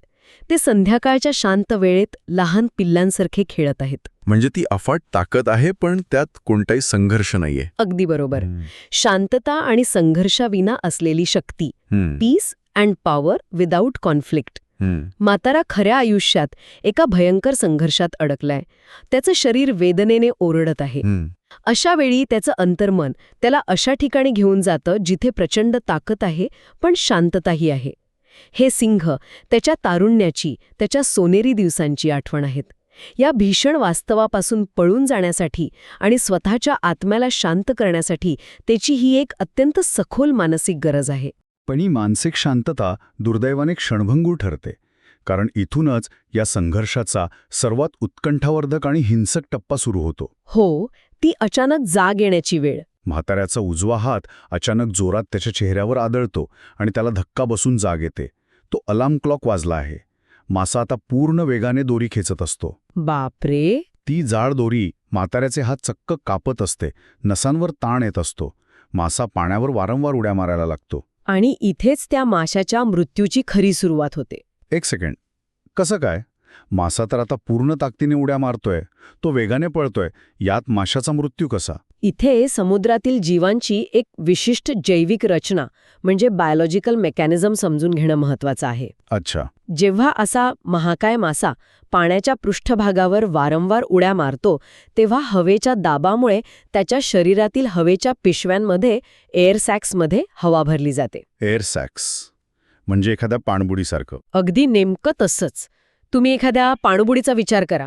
पाणबुडीला समुद्रात खाली जाण्यासाठी तिच्या बॅलस्ट टँक्समध्ये पाणी भरावं लागतं. जर त्या टँक्समध्ये हवा अडकली तर ती पाणबुडी खाली जाऊ शकणार नाही. अरेच्या, खरंच की? माशाचंही अगदी तसंच होतं. त्याच्या एअर सॅक्समध्ये हवा भरल्यामुळे आता त्याला समुद्राच्या तळाशी जाता येणार नाही. तो पृष्ठभागावरच राहील. म्हणजे माशाची स्वतःचीच ताकद आणि त्याची ती उडी मारण्याची प्रतिक्षिप्त क्रिया त्याच्या मृत्यूचं कारण बनत आहे. म्हाताऱ्याने मुद्दाम त्याला उड्या मारायला लावल्या जेणेकरून तो समुद्राच्या तळाशी जाऊन मरणार नाही. हो, कारण तसं झालं असतं तर त्याला वर काढणं अशक्य झालं असतं. हे अत्यंत विदारक आणि तितकंच रणनीतिक आहे. होय. आणि म्हाताऱ्याचा अनुभव इथे कामी येतो. पहाड होत असताना तो पाहतो की मासा आता पूर्वेकडे प्रवाहाच्या दिशेने चालला आहे. याचा अर्थ मासा आता पूर्णपणे थकला आहे. आता तो गोल फिरायला सुरुवात करेल आणि म्हाताऱ्याच्या मते खरे काम, ट्रू वर्क सुरू होईल. पण हे खरे काम करण्यासाठी म्हाताऱ्याची अवस्था काय आहे? त्याचे हात दोरीने भयंकर कापले गेले आहेत, रक्ताळुले आहेत, पाठीवर असह्य वेदना आहेत, संपूर्ण शरीर थकून चूर झाले आहे. हो ना, विचार करवत नाही. आणि तरीही हातांना झालेल्या या गंभीर जखमांबद्दल तो अत्यंत शांतपणे स्वतःशीच म्हणतो, एका पुरुषासाठी वेदना काहीच अर्थ ठेवत नाहीत. Pain does not matter to a man. हा जो कमालीचा कणखरपणा आहे, म्हणजे जो स्टॉइसिझम आहे, तो खरोखरच थक्क करणारा आहे. हा कणखरपणा म्हणजे केवळ शारीरिक वेदना सहन करणे नाही, तर वेदनेला स्वतःच्या मनावर वर्चस्व गाजवू न देणे आहे. तो वेदनेला नाकारत नाहीये, तो फक्त तिचा प्रभाव शून्यावर आणत आहे. तो स्वतःला आठवण करून देतोय की शरीर हे फक्त एक साधन आहे आणि उद्दिष्ट त्यापेक्षा खूप मोठं आहे. पण इथेच एक खूप मोठी शंका येते. तो सतत म्हणतोय की वेदनेला महत्त्व नाही, पण याच संपूर्ण संघर्षात तो वारंवार एकच गोष्ट पुटपुटत असतो, तो मुलगा इथे असायला हवा होता. इफ द बॉय वर हिअर. जर तो इतका कणखर आहे, जर त्याला शारीरिक वेदनेची पर्वा नाही, तर त्याला त्या मुलाची आठवण का सतावतीये? हा त्याचा कणखरपणा आहे की त्याचा आतून पोखरून टाकणारा एकाकीपणा? हा एकाकीपणा खरोखरच त्या माशापेक्षा आणि त्या पेटक्यांपेक्षा अधिक विशाल आहे. कणखरपणा हा अनेकदा एकाकीपणातूनच जन्म घेतो. बरोबर. म्हातारा निसर्गाशी एकरूप झाला असला, शारीरिक वेदनांवर त्याने विजय मिळवला असला, तरी तो मुळात एक माणूस आहे. तो मुलगा इथे असायला हवा होता. ही त्याची हाक केवळ मासे पकडण्यासाठी मदतीची हाक नाहीये. मग ती कशाची हाक आहे? तो विजय, तो संघर्ष शेअर करण्यासाठी कुणीतरी सोबत असणे ही मानवी मनाची सर्वात मोठी भावनिक गरज आहे. तो मुलगा त्याचा भविष्यकाळ आहे, त्याचा वारसा आहे. या महाकाय अथांग समुद्रात त्याला माणसाच्या स्पर्शाची, एका साथीदाराची नितांत गरज भासत आहे. शरीर वेदना सहन करू शकतं, पण मन एकाकीपणासमोर अनेकदा कमकुवत पडतं. या संपूर्ण चर्चेतून एक मोठा अस्वस्थ करणारा प्रश्न उभा राहतो. आपण पाहिलं की तो वेदनेला अलार्म क्लॉक बनवतो. तो डिमॅजिओच्या वेदनेतून स्वतःला सावरतो आणि तो एकाकीपणात त्या मुलाला शोधतो. पण जर त्याला खरोखरच हा एकाकीपणा इतका असह्य होत होता, तर तो इतर कोणाहीपेक्षा इतक्या दूर समुद्राच्या एवढ्या आत का आला? कदाचित त्याला मानवी समाजाच्या दिखावपणापेक्षा या अथंग समुद्रातला हा शुद्ध, प्रामाणिक आणि हिंसक संघर्षच जास्त जवळचा वाटत होता का? माणसांच्या गर्दीत राहण्यापेक्षा स्वतःच्या मृत्यूशी आणि निसर्गाच्या एका भव्य निर्मितीशी एकाकी झुंज देणं हेच त्याचं अंतिम उद्दिष्ट होतं का? कल्पना करा, एका अशा अल्ट्रा मॅरेथॉन धावपटूची, जो शर्यतीत पूर्णपणे थकून एका अशा ब्रेकिंग पॉइंटवर पोचलाय, जिथे त्याचे शरीर आता एक पाऊलही पुढे टाकू शकत नाही. हो, अगदी शेवटचा टप्पा. हो ना? स्नायूंमध्ये प्रचंड कळा येत आहेत, मेंदूला ऑक्सिजन मिळणे कमी झाले आहे आणि डोळ्यांसमोर अक्षरशः अंधारी येऊ लागलीय. सामान्यतः अशा वेळी माणूस थांबतो. साहजिकच आहे, शरीर त्याला थांबण्याचा स्पष्ट इशारा देत असतो. अगदी बरोबर. पण समजा या शर्यतीत प्रतिस्पर्धी दुसरा कोणी माणूस नसून साक्षात अथांग निसर्ग आहे आणि ही शर्यत नुसती जिंकण्या हरण्याची नसून ती थेट जीवनमरणाची आहे तर काय होईल? तिथे थांबण्याचा पर्यायच उरत नाही. नक्कीच. नेमक्याच याच अवस्थेतून, या अत्यंत टोकाच्या शारीरिक आणि मानसिक संघर्षातून या कथेचा हा चौथा आणि सर्वात निर्णायक टप्पा सुरू होतो. सँटियागो, तो म्हातारा कोळी, आता सलग 3 दिवस समुद्रात आहे. बापरे, 3 दिवस? हो, 3 दिवस. त्याच्या आणि त्या महाकाय मार्लिन माशाच्या मधील ही झुंज आता अशा वळणावर आली आहे जिथे दोघांच्याही सहनशीलतेचा अंत पाहिला जात आहे. तो अत्यंत थकला आहे, त्याला मळमळत आहे. आणि तरीही केवळ स्वतःची उरलीसुरली ताकद टिकवून ठेवण्यासाठी तो चक्क एक उडणारा मासा म्हणजे तो फ्लाइंग फिश शेपटी सकट आणि हाडांसकट कच्चा चावून खातो. हा प्रसंग म्हणजे खरंच अंगावर काटा आणणार आहे. आपण जेव्हा ब्रेकिंग पॉइंट म्हणतो ना, तेव्हा तो फक्त एक शब्द नसतो. सँटियागोचं हे कच्चा मासा खाणं म्हणजे जगण्याची एक अत्यंत आदिम, क्रूर अशी धडपड आहे. हो, त्याला चवीशी काही देणं घेणं नाहीये तिथे. अजिबात नाही. त्याला त्या माशाची चव नकोय. त्याला फक्त कॅलरीज आणि ऊर्जा हवी आहे, जेणेकरून तो बेशुद्ध पडणार नाही. कारण आता तो महाकाय मासा बोटीभोवती वर्तुळाकार फिरू लागला आहे. आणि इथे मला या वर्तुळाकार फिरण्यामागची जी भौतिक यंत्रणा आहे, किंवा ज्याला आपण फिशिंग मेकॅनिक्स म्हणतो, ते थोडं समजावून सांगायचं आहे. नक्कीच, कारण त्याशिवाय गांभीर्य कळणार नाही. अगदी. कारण ते समजल्याशिवाय सँटियागोच्या पाठीवर नक्की काय ताण पडत असेल याची आपल्याला कल्पनाच येणार नाही. हो, कारण तो मासा नुसता गोल फिरत नाहीये, तर त्यामागे एक प्रचंड मोठी ताकद आहे ना. म्हणजे 1500 पाऊंड वजनाचा मासा जेव्हा वळण घेतो, तेव्हा त्या रेषेतून येणारा ताण कसा असेल? अगदी तेच. जेव्हा एक अवाढ्य मासा खोल पाण्यातून वर येतो आणि बोटीभोवती गोल फिरू लागतो, तेव्हा तो प्रत्येक फेरीसोबत ती दोरी ओढत असतो. ही दोरी सँटियागोच्या खांद्यावरून आणि पाठीवरून गेलेली आहे. बापरे. हो, प्रत्येक वेळी जेव्हा मासा वळतो तेव्हा ती दोरी एका लीव्हरसारखी म्हणजे तर्फेसारखी काम करते. 1500 पाऊंडचा ताण एका म्हातारा माणसाच्या मणक्यावर आणि रक्ताळलेल्या हातांवर पडतोय. अशा वेळी शरीरातील लॅक्टिक ॲसिड वाढतं, ब्लड प्रेशर अचानक कमी होतं आणि म्हणूनच सँटियागोच्या डोळ्यांसमोर काळे ठिपके येऊ लागतात. म्हणजे ते काळे ठिपके नुसता थकवा नाहीये तर. नाही, तो मेंदूला रक्तपुरवठा कमी झाल्याचा थेट वैद्यकीय पुरावा आहे. आणि तरीही तो त्या काळ्या ठिपक्यांना घाबरत नाही. हे आश्चर्यकारक आहे. तो स्वतःला धीर देण्यासाठी 100 वेळा अवर फादर्स आणि हेल मेरी या प्रार्थना म्हणण्याचं वचन देतो, पण गंमत बघा, त्या क्षणी त्याच्यात ती प्रार्थना म्हणण्याचीही ताकद उरलेली नाही. हो, तो फक्त तसा विचार करतो. अगदी. तो विचार करतो की या प्रार्थना म्हटल्या गेल्या आहेत असं समजा, मी त्यानंतर कधीतरी म्हणेन. तो फक्त त्या माशावर आणि त्या दोरीवर लक्ष केंद्रित करत आहे. पण या सगळ्यात एक विचार त्याच्या मनात येतो, जो मला खूप खोल वाटतो. कोणता विचार? तो म्हणतो की कोण कोणाला मारतोय याची मला पर्वा नाही. I do not care who kills who. एवढ्या भयानक परिस्थितीत जिथे तो स्वतःचा जीव वाचवण्यासाठी लढत आहे, तिथे असा विचार येणं म्हणजे शिकारी आणि शिकार यातील सीमारेषाच पुसून टाकण्यासारखं नाही का? नक्कीच. मी तर म्हणेन की हीच ती वेळ आहे जिथे हा लढा केवळ मासेमारी उरत नाही, तो एका आध्यात्मिक कसोटीचा भाग बनतो. सँटियागो आता त्या माशाला एक शिकार म्हणून पाहत नाहीये. हो, त्याचा दृष्टिकोन बदललाय. अगदी. सँटियागो जाणतो की माशाच्या वेदना माशाला वेडं करू शकतात. तो स्वतःच्या वेदना विसरून माशाच्या वेदनांवर नियंत्रण ठेवण्याचा प्रयत्न करत आहे.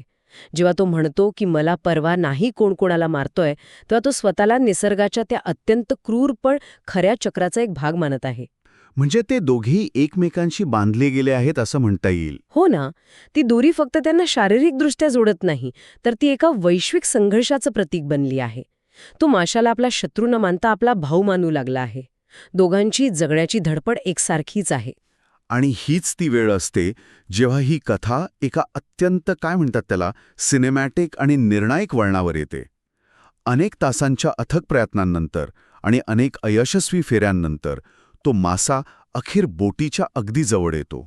तो एक अंगावर काटा आणणारा क्षण आहे. हो. सँटियागो आपली उरलेली, अंगात नसलेली ताकद कुठून तरी गोळा करतो. तो आपला भाला म्हणजे तो हार्पून उचलतो आणि थेट त्या माशाच्या हृदयात खुपसतो. हे दृश्य डोळ्यासमोर अगदी जसंच्या तसं उभं राहतं. तो 1500 पाऊंडाहून अधिक वजनाचा मासा, ज्याच्या अंगावर जांभळे पट्टे आहेत, ज्याचे पर अवाढव्य आहेत आणि ज्यासोबत काही चोखणारे मासे, ज्यांना आपण सकिंग फिश म्हणतो, ते पोहत आहेत. हो, ते वर्णन खूपच सजीव आहे. मृत्यूच्या अगदी आधी तो मासा हवेत उडी मारतो. तो जणू काही क्षण बोटीवर हवेत तरंगत राहतो, आपली सर्व ताकद, सौंदर्य आणि भव्यता दाखवतो आणि मग प्रचंड वेगाने पाण्यात कोसळतो. त्याच्या हृदयातून वाहणाऱ्या रक्ताचा तो लाल ढग समुद्राच्या त्या गडद निळ्या पाण्यात पसरतो. हे वर्णन इतकं जिवंत आहे की आपण त्या बोटीवर असल्यासारखंच वाटतं. ते रक्ताचे ढगासारखे पसरणे हे या कथेतलं एक अत्यंत महत्वाचं रूपक आहे. कसं काय? बघा, ते फक्त एका जीवाच्या मृत्यूचं प्रतीक नाही. समुद्राचे ते अथांग, गडद निळं पाणी हे शांततेचं आणि निसर्गाचं प्रतीक आहे. आणि त्यात मिसळणारा तो रक्ताचा लाल ढग हा मानवी हस्तक्षेपाने, मानवी महत्वाकांक्षेने निर्माण झालेल्या विनाशाचं दृश्य आहे. आणि इथे एक मोठी व्यावहारिक अडचण उभी राहते. ती कोणती? तो मासा इतका अवाढव्य आहे, म्हणजे बोटीपेक्षाही मोठा, की सँटियागो त्याला बोटीत ओढून घेऊच शकत नाही. त्याला तो मासा बोटीच्या बाजूने बांधावा लागतो. अरे हो, म्हणजे विचार करा, 16 फुटांची बोट आणि 18 फुटांचा मासा, जणू काही ती बोटच त्या माशाची एक छोटी जोडणी असल्यासारखी दिसते आता. अगदी बरोबर. आणि इथूनच सँटियागोच्या मनात एक मोठा मानसिक गोंधळ सुरू होतो. सर्वसाधारणपणे एवढी मोठी शिकार मिळवल्यावर कोणत्याही शिकाऱ्याला विजयाचा उन्माद वाटेल. साहजिकच आहे, सेलिब्रेशनची वेळ असते ती. हो, पण सँटियागो आनंदित होत नाही. तो एका विचित्र, विचारमग्न अवस्थेत जातो. जेव्हा ते परतीचा प्रवास सुरू करतात, मासा बोटीला बांधलेला आहे आणि दोघंही किनाऱ्याकडे चालले आहेत, तेव्हा सँटियागो स्वतःला एक खूप मार्मिक प्रश्न विचारतो. तो मला किनाऱ्यावर नेत आहे की मी त्याला? अगदी हेच वाक्य. हा विचार खूपच खोल आहे. म्हणजे एकीकडे त्याने त्या माशाला मारला आहे आणि दुसरीकडे तो स्वतःला त्या माशाचा गुलाम किंवा सहप्रवासी मानत आहे. कारण त्याला वास्तवाची जाणीव आहे. हे वाक्य मानवी अहंकार आणि निसर्गापुढील शरणागती यांच्यातील अत्यंत पुसड रेषेवर भाष्य करतं. सँटियागो जाणतो की त्याने केवळ आपल्या बुद्धीने, युक्तीने आणि एका शस्त्राने या माशाला हरवलं आहे. शारीरिक ताकदीत तो मासा त्याच्यापेक्षा कितीतरी पटीने श्रेष्ठ होता. हो, 1500 पाऊंड विरुद्ध एक म्हातारा माणूस. हो ना? त्या माशाने सँटियागोचं कोणतंही नुकसान केलं नव्हतं. तो फक्त स्वतःचा जीव वाचवण्यासाठी लढत होता. त्यामुळे आता माशाला मारल्यावर सँटियागोला विजयाचा आनंद वाटण्याऐवजी एका भावाला गमावल्याचं दुःख आणि त्याच्याबद्दलचा एक प्रचंड आदर वाटतो. ते दोघे आता मरणोत्तर एकमेकांना बांधले गेले आहेत, जणू ते एकच जीव आहेत. पण दुर्दैवाने हा शांततेचा आणि आदराचा प्रवास फार काळ टिकत नाही. आपण मगाशी त्या लाल रक्ताच्या ढगाबद्दल बोललो ना, समुद्रात रक्ताचा वास लपून राहत नाही. अजिबात नाही. वास 1 मैल खोल समुद्रात पसरतो आणि जे व्हायला नको असतं तेच होतं. पहिला शार्क तिथे पोचतो, मॅको शार्क, ज्याला सँटियागो डेंटुसो म्हणतो.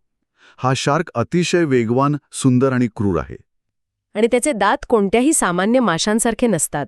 हो, ते माणसाच्या आतल्या बाजूला वळलेल्या बोटांसारखे, नखांसारखे आणि वस्त्रासारखे तीक्ष्ण असतात. ते अशा प्रकारे बनलेले असतात की एकदा भक्ष्याला पकडलं की त्याला सुटता येऊ नये. सँटियागो आपल्या भाल्याने या शार्कच्या मेंदूवर अचूक वार करून त्याला मारतो खरा, पण या एका झटापटीत एक भयंकर नुकसान होतं. हो, तो आपला भाला गमावतो.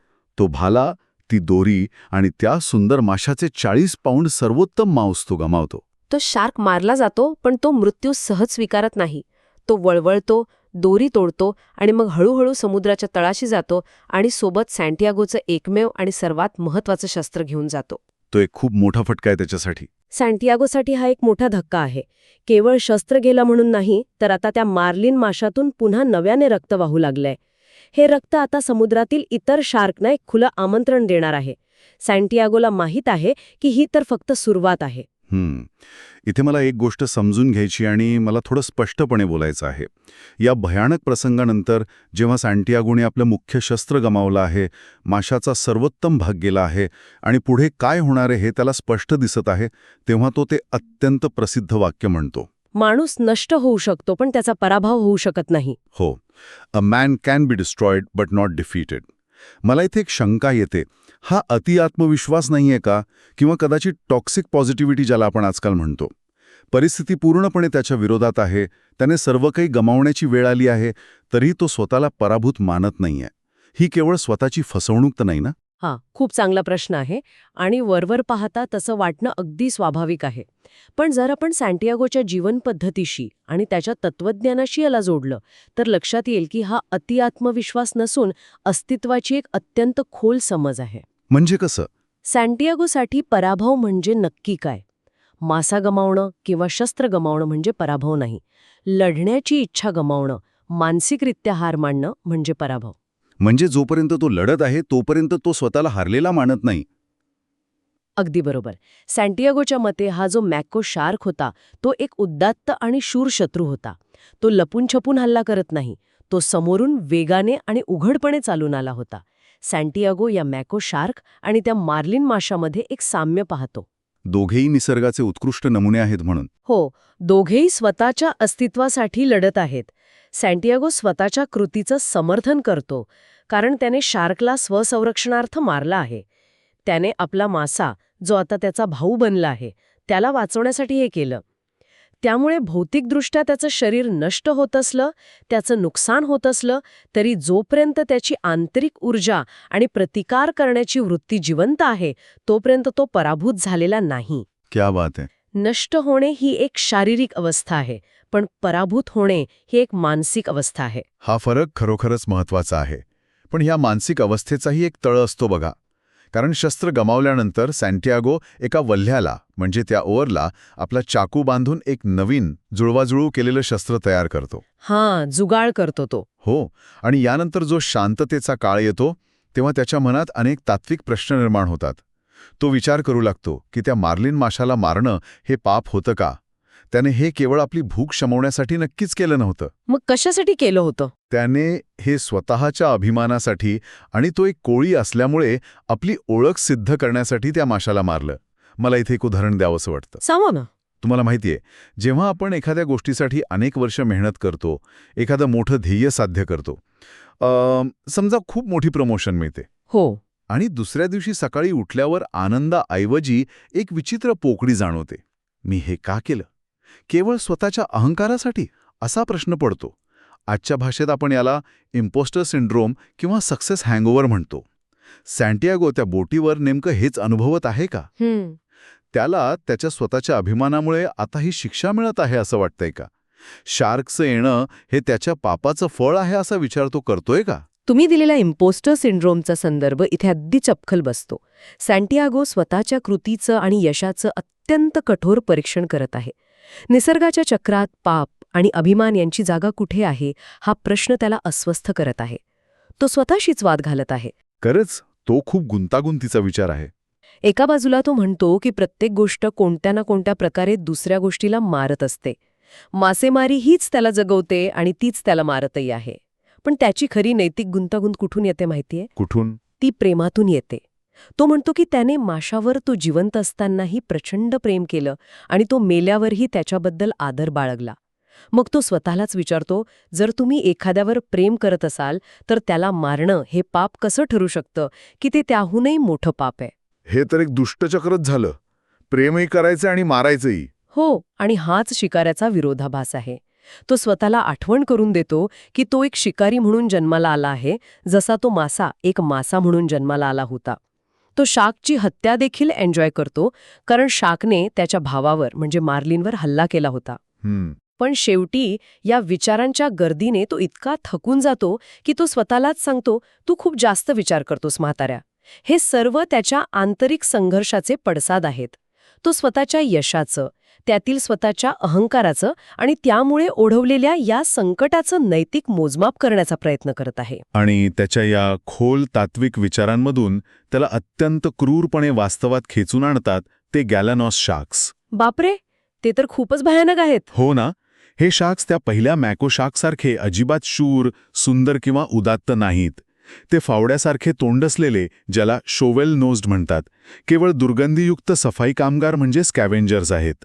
ते भुकेले असताना इतके क्रूर असतात की ते लाकडी वल्ल्यालाही चावा घेतात. हो, ते कशाचीच पर्वा करत नाहीत. हे शार्क झोपलेल्या कासवांचे पाय कुरतडतात. ते लाहाईच्या कोणत्याही नियमाचं पालन करत नाहीत. ते फक्त संधी साधू आहेत. सँटियागो आपल्या त्या चाकू लावलेल्या वल्ल्याने त्यांच्या डोळ्यांवर आणि मेंदूवर वार करतो. तो त्या दोघांनाही मारतो. पण तोपर्यंत ते माशाचा 1/4 हिस्सा खाऊन टाकतात. तो सुंदर मासा पार विद्रूप होतो. अगदी. जो सुंदर मासा काही तासांपूर्वी अवाढव्य आणि भव्य होता, तो आता आरशाच्या मागच्या चंदेरी रंगासारखा विद्रूप दिसू लागला आहे. त्याचे मांस लचके तोडून खाल्ले गेले आहे. इथे आपल्याला निसर्गातील 2 पूर्णपणे वेगळ्या प्रकारच्या शत्रूंचा सामना पाहायला मिळतो. पहिला शार्क, तो मॅको, हा एका योद्ध्यासारखा होता. सँटियागोला त्याच्याशी लढताना एक प्रकारचा आदर वाटला.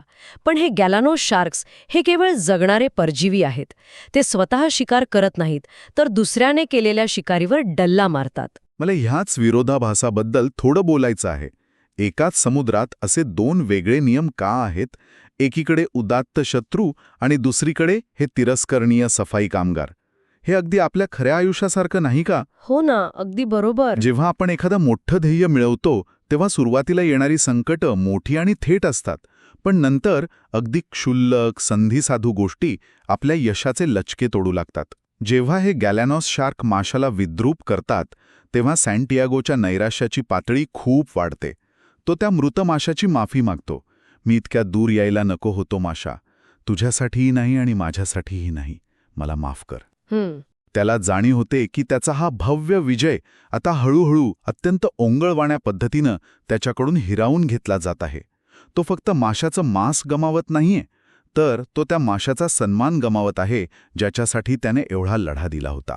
मी म्हणेन की सँटियागोची ही बदललेली मानसिकता खूप हृदयद्रावक आहे. विचार करा, जो मासा काही तासांपूर्वी त्याचा अभिमान होता, त्याचं भाग्य होता, ज्याला पकडल्यामुळे तो गावात आपली कॉलर थाट करून फिरू शकला असता, तोच मासा आता त्याच्या दुःखाचे आणि पश्चातापाचे कारण बनला आहे. हो, ते खूपच वेदनादायी आहे. त्याला वाटतं की त्याने माशाला त्याच्या नैसर्गिक सीमेबाहेर जाऊन पकडलं, म्हणजे तो स्वतःच्या मर्यादेपलीकडे गेला आणि त्यामुळेच या भव्य जीवाची अशी विटंबना होत आहे. तो स्वतःला मिळालेल्या यशाची अत्यंत क्रूर किंमत चुकवत आहे. हो, त्याचे हात रक्ताळले आहेत, त्याचं शरीर वेदनेने ओरडत आहे आणि ज्या गोष्टीसाठी त्याने हे सर्व सहन केलं, तीच गोष्ट आता तुकड्यात तुकड्यात नष्ट होत आहे. पण तरीही तो हार मानत नाही. तो स्वतःला सांगतो की आता माझ्याकडे जे उरलं आहे त्याचा वापर करून मी काय करू शकतो याचा विचार करण्याची ही वेळ आहे. हे त्याचं खरं मोठेपण आहे. तो रडत बसत नाही, तो पुढच्या हल्ल्याची तयारी करतो. हे खरोखरच अंगावर काटा आणणारं आहे. आपण सुरुवात केली होती एका धावपटूच्या कल्पनेने जो ब्रेकिंग पॉइंटवर पोहोचला आहे. सँटियागो त्या पॉइंटच्याही खूप पुढे गेला आहे. अगदी बरोबर. तो फक्त शारीरिकच नव्हे तर मानसिक आणि भावनिकरित्याही पूर्णपणे रिकामा झालाय. पण तरीही तो उभा आहे, हातात चाकू बांधलेलं ते मोडकं वल्ल घेऊन अंधारात पुढच्या शार्कच्या हल्ल्याची वाट पाहत. आणि हीच ती गोष्ट आहे जी आपल्याला पूर्णपणे अंतर्मुख करते.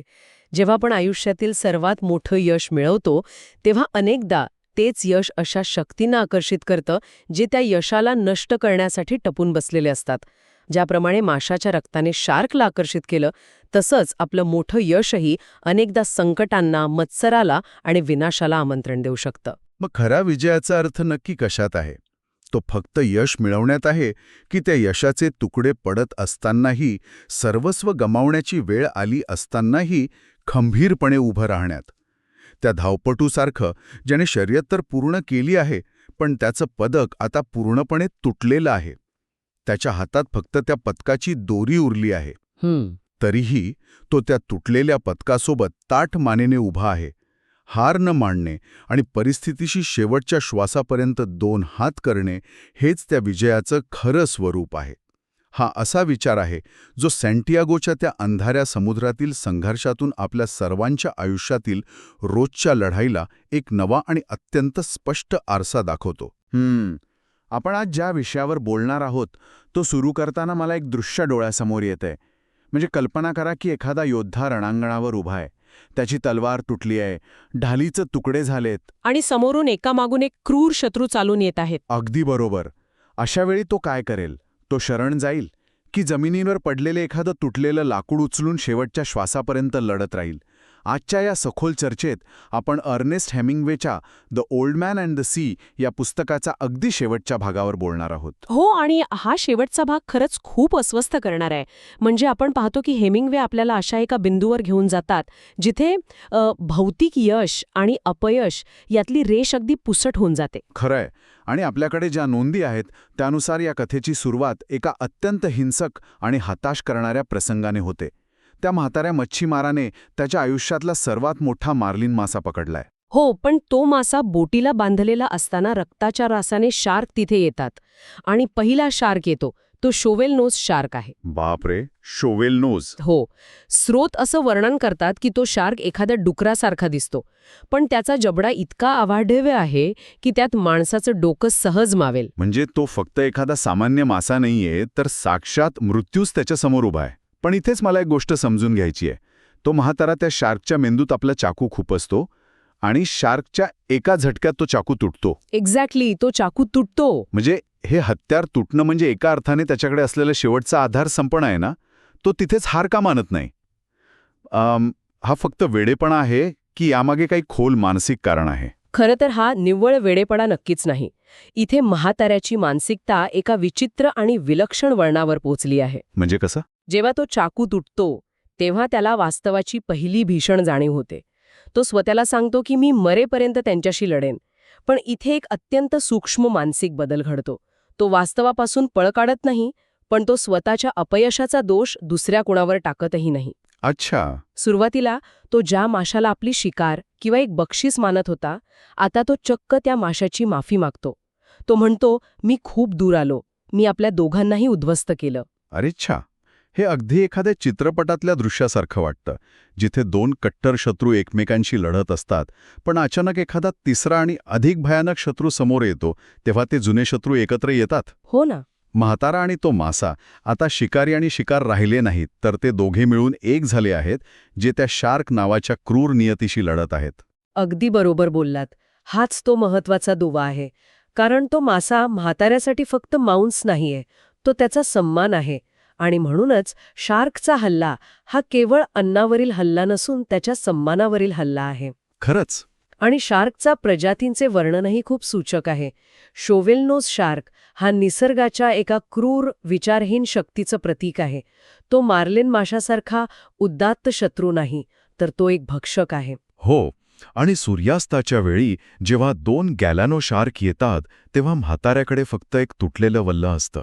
होय, त्या 2.5 फूट लांबीच्या दांडक्याने तो शार्कच्या नाकावर आणि मेंदूच्या तळाशी अत्यंत ताकदीने प्रहार करतो. पण या झटापटीत त्या माशाचा खूप मोठा लचका शार्क तोडून नेतात. आणि त्यानंतर मध्यरात्री तर जणू नरकच कोसळतो. शार्कचा पूर्ण कळप हल्ला करतो.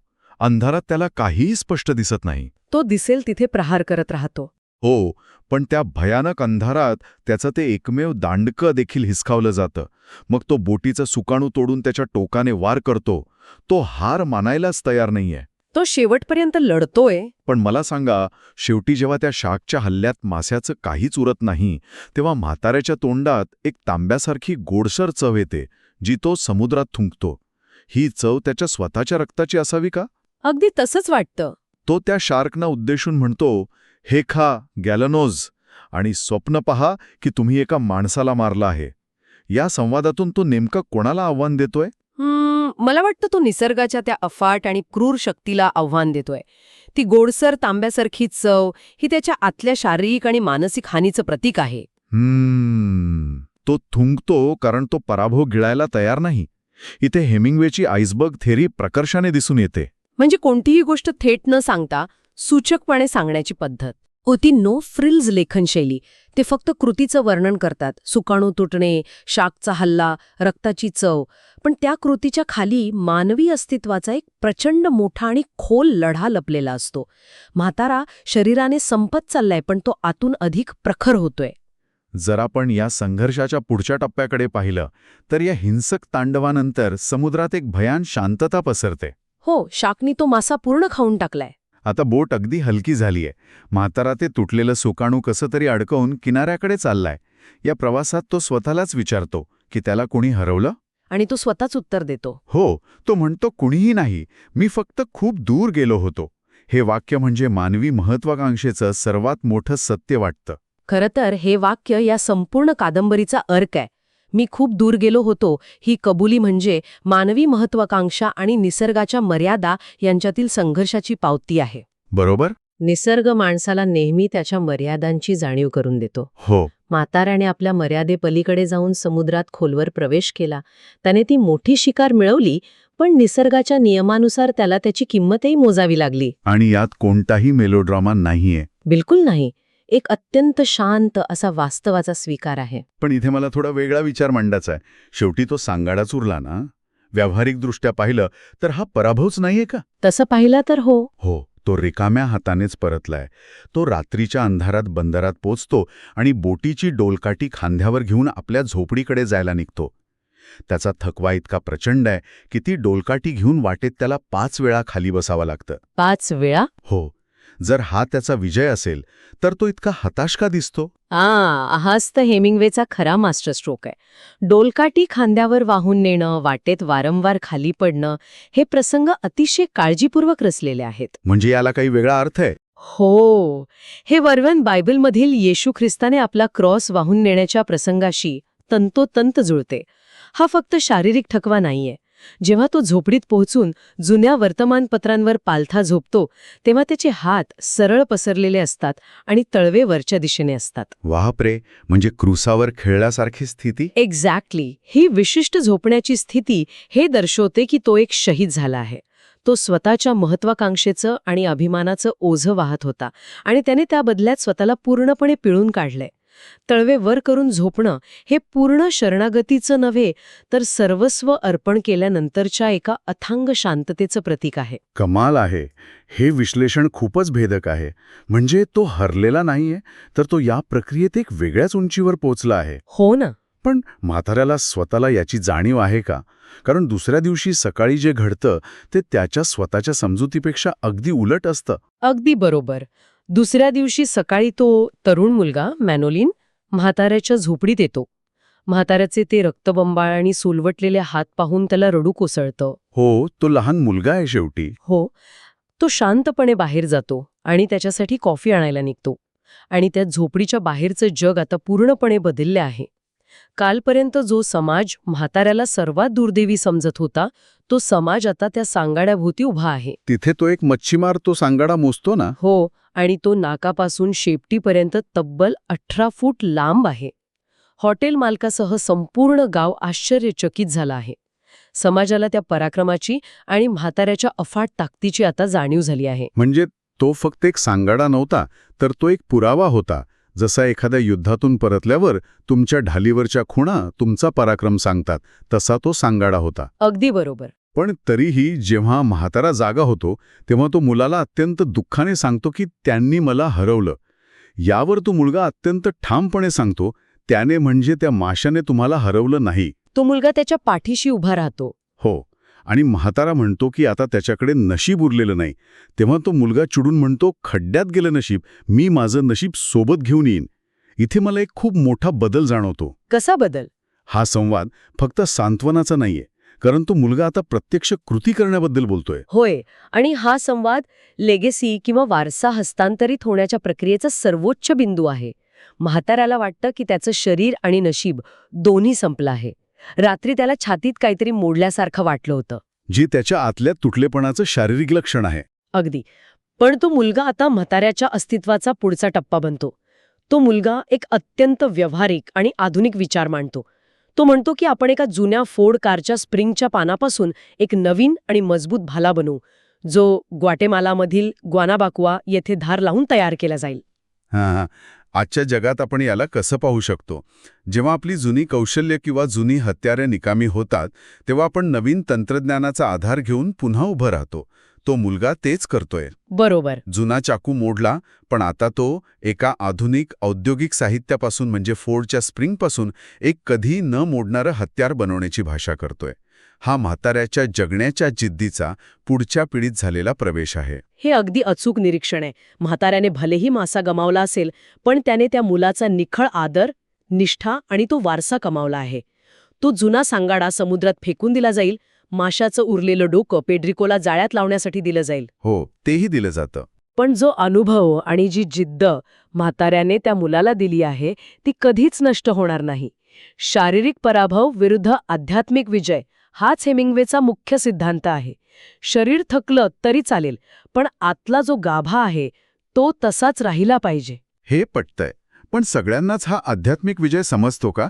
कारण कथेच्या शेवटी एक असा प्रसंग येतो जो एकाच वेळी संतापजनक आणि अंतर्मुख करणारा आहे. तो पर्यटकांचा प्रसंग ना? हो, दुपारच्या वेळी त्या बंदरातल्या कॅफेमध्ये काही पर्यटक येतात. त्यांना पाण्यात तरंगणारा तो 18 फुटी पांढरा सांगाडा दिसतो.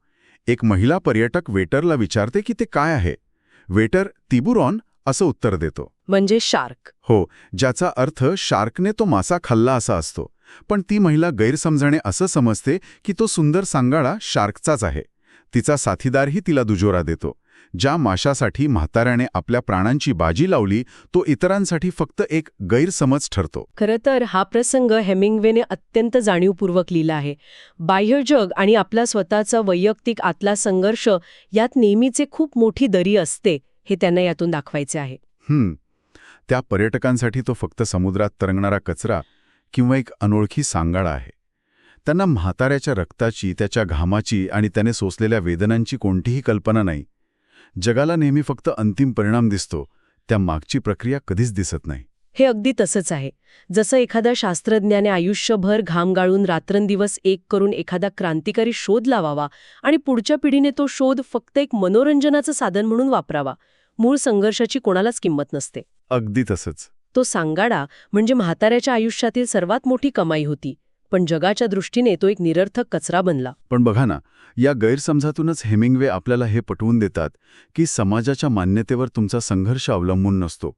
जगाने तुम्हाला काय मानले आहे यावर तुमचा विजय ठरत नाही. हे खूप महत्वाचं आहे. आणि या सगळ्यात म्हातारा काय करत असतो? तो आपल्या झोपडीत पुन्हा झोपी गेलेला असतो आणि तो सिंहांची स्वप्न पाहत असतो. आणि तो मुलगा त्याच्या बाजूला बसून त्याची काळजी घेत असतो. हो, हे सिंहांचे स्वप्न हे त्याच्या हरवलेल्या तारुण्याचं, ताकदीचं आणि अदम्य उत्साहाचे प्रतीक आहे, जे समुद्राने किंवा शार्कने हिरावून घेतलेले नाही. शार्क मासा हिरावून घेऊ शकले, पण म्हाताऱ्याची स्वप्न हिरावून घेऊ शकले नाहीत. या म्हाताऱ्याच्या संघर्षाचा आणि खुद्द अर्नेस्ट हेमिंग्वेच्या साहसी पण शोकांतिक जीवनाचा काही थेट संबंध आपण पाहू शकतो का? कारण आपल्याकडे जे स्रोत आहेत त्यानुसार हेमिंग्वेचं स्वतःचं जीवनही असंच वादळी होतं. हा अतिशय महत्वाचा पैलू आहे. हेमिंग्वेचे स्वतःचे जीवन या म्हाताऱ्यासारखेच होते. 1899 मध्ये जन्मलेले हेमिंग्वे, ज्यांनी अनेकदा पहिल्या महायुद्धात लष्करात भरती होण्यासाठी आपलं जन्मवर्ष 1898 असल्याचं खोटं सांगितलं होतं. अच्छा, वय वाढून सांगण्यासाठी. हो, त्यांनी सतत मृत्यूला जवळून पाहिलं.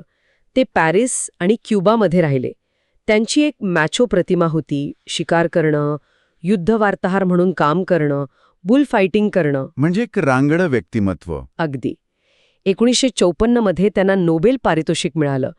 पण या सगळ्या झगमगाटामागे त्यांचा एक स्वतःचा भयानक मानसिक संघर्ष होता. सरतेशेवटी 1961 मध्ये त्यांच्या वडिलांप्रमाणेच त्यांनी स्वतःवर गोळी झाडून आत्महत्या केली. बापरे, म्हणजेच माणूस नष्ट होऊ शकतो पण पराभूत नाही, हे जे या कथेचं सुप्रसिद्ध वाक्य आहे ते हेमिंग्वेच्या स्वतःच्या आयुष्याचं सार होतं. त्यांनी स्वतःच्या अटींवर जीवन जगलं. होय. शरीर थकतं, हातातली हत्यारं तुटतात, परिस्थिती अक्षरशः पिळून काढते. मिळवलेलं यश, ते मोठं बक्षीस डोळ्यांसमोर नष्ट होतं. पण माणसाचा मूळ गाभा, त्याची ती सिंहांची स्वप्न कधीच मरत नाहीत. बाह्य जगाला फक्त सांगाडे दिसतात, पण आतला संघर्ष खूप वेगळा असतो. अगदी खरंय. तो म्हातारा भौतिकदृष्ट्या हरतो, पण मानसिकदृष्ट्या तो अजिबात पराभूत झालेला नाहीये. तो पुन्हा दुसऱ्या दिवशी सकाळी उठतो आणि नवीन हत्यार घेऊन पुन्हा समुद्रात जाण्याची तयारी करतो. जगाला वाटत असतं की तो संपला, पण त्याच्या आतला योद्धा अजूनही जिवंत असतो. खरंच. हेच मानवी अस्तित्वाचं खरं सौंदर्य आहे, जे हेमिंग्वेने या पात्राच्या रूपाने अमर करून ठेवलंय. ऐकणाऱ्यांसाठी हे खूप प्रेरणादायी ठरू शकतं. नक्कीच. जेव्हा कोणी एखाद्या गोष्टीसाठी आपलं सर्वस्व पणाला लावतं आणि तरीही शेवटी हातात काहीच उरत नाही, तेव्हा जगाला वाटतं की सगळं संपलं. लोक त्या उरलेल्या सांगाड्याकडे पाहून वेगवेगळ्या वावड्या उठवतात, गैरसमज करून घेतात. हो ना? पण त्या रिकाम्या हातांमध्ये आणि तळवे वर करून झोपण्यात जी एक अथांग शांतता असते, ती फक्त त्या लढणाऱ्या योद्ध्यालाच माहीत असते. विचार करण्यासारखी गोष्ट ही आहे की आपल्या स्वतःच्या आत असं कोणतं सिंहांचं स्वप्न दडलंय, जे आपले सगळे चाकू आणि हत्यारं तुटल्यानंतरही आपल्याला उद्या सकाळी पुन्हा एकदा त्या अथांग समुद्रात जाण्यासाठी उभं करेल.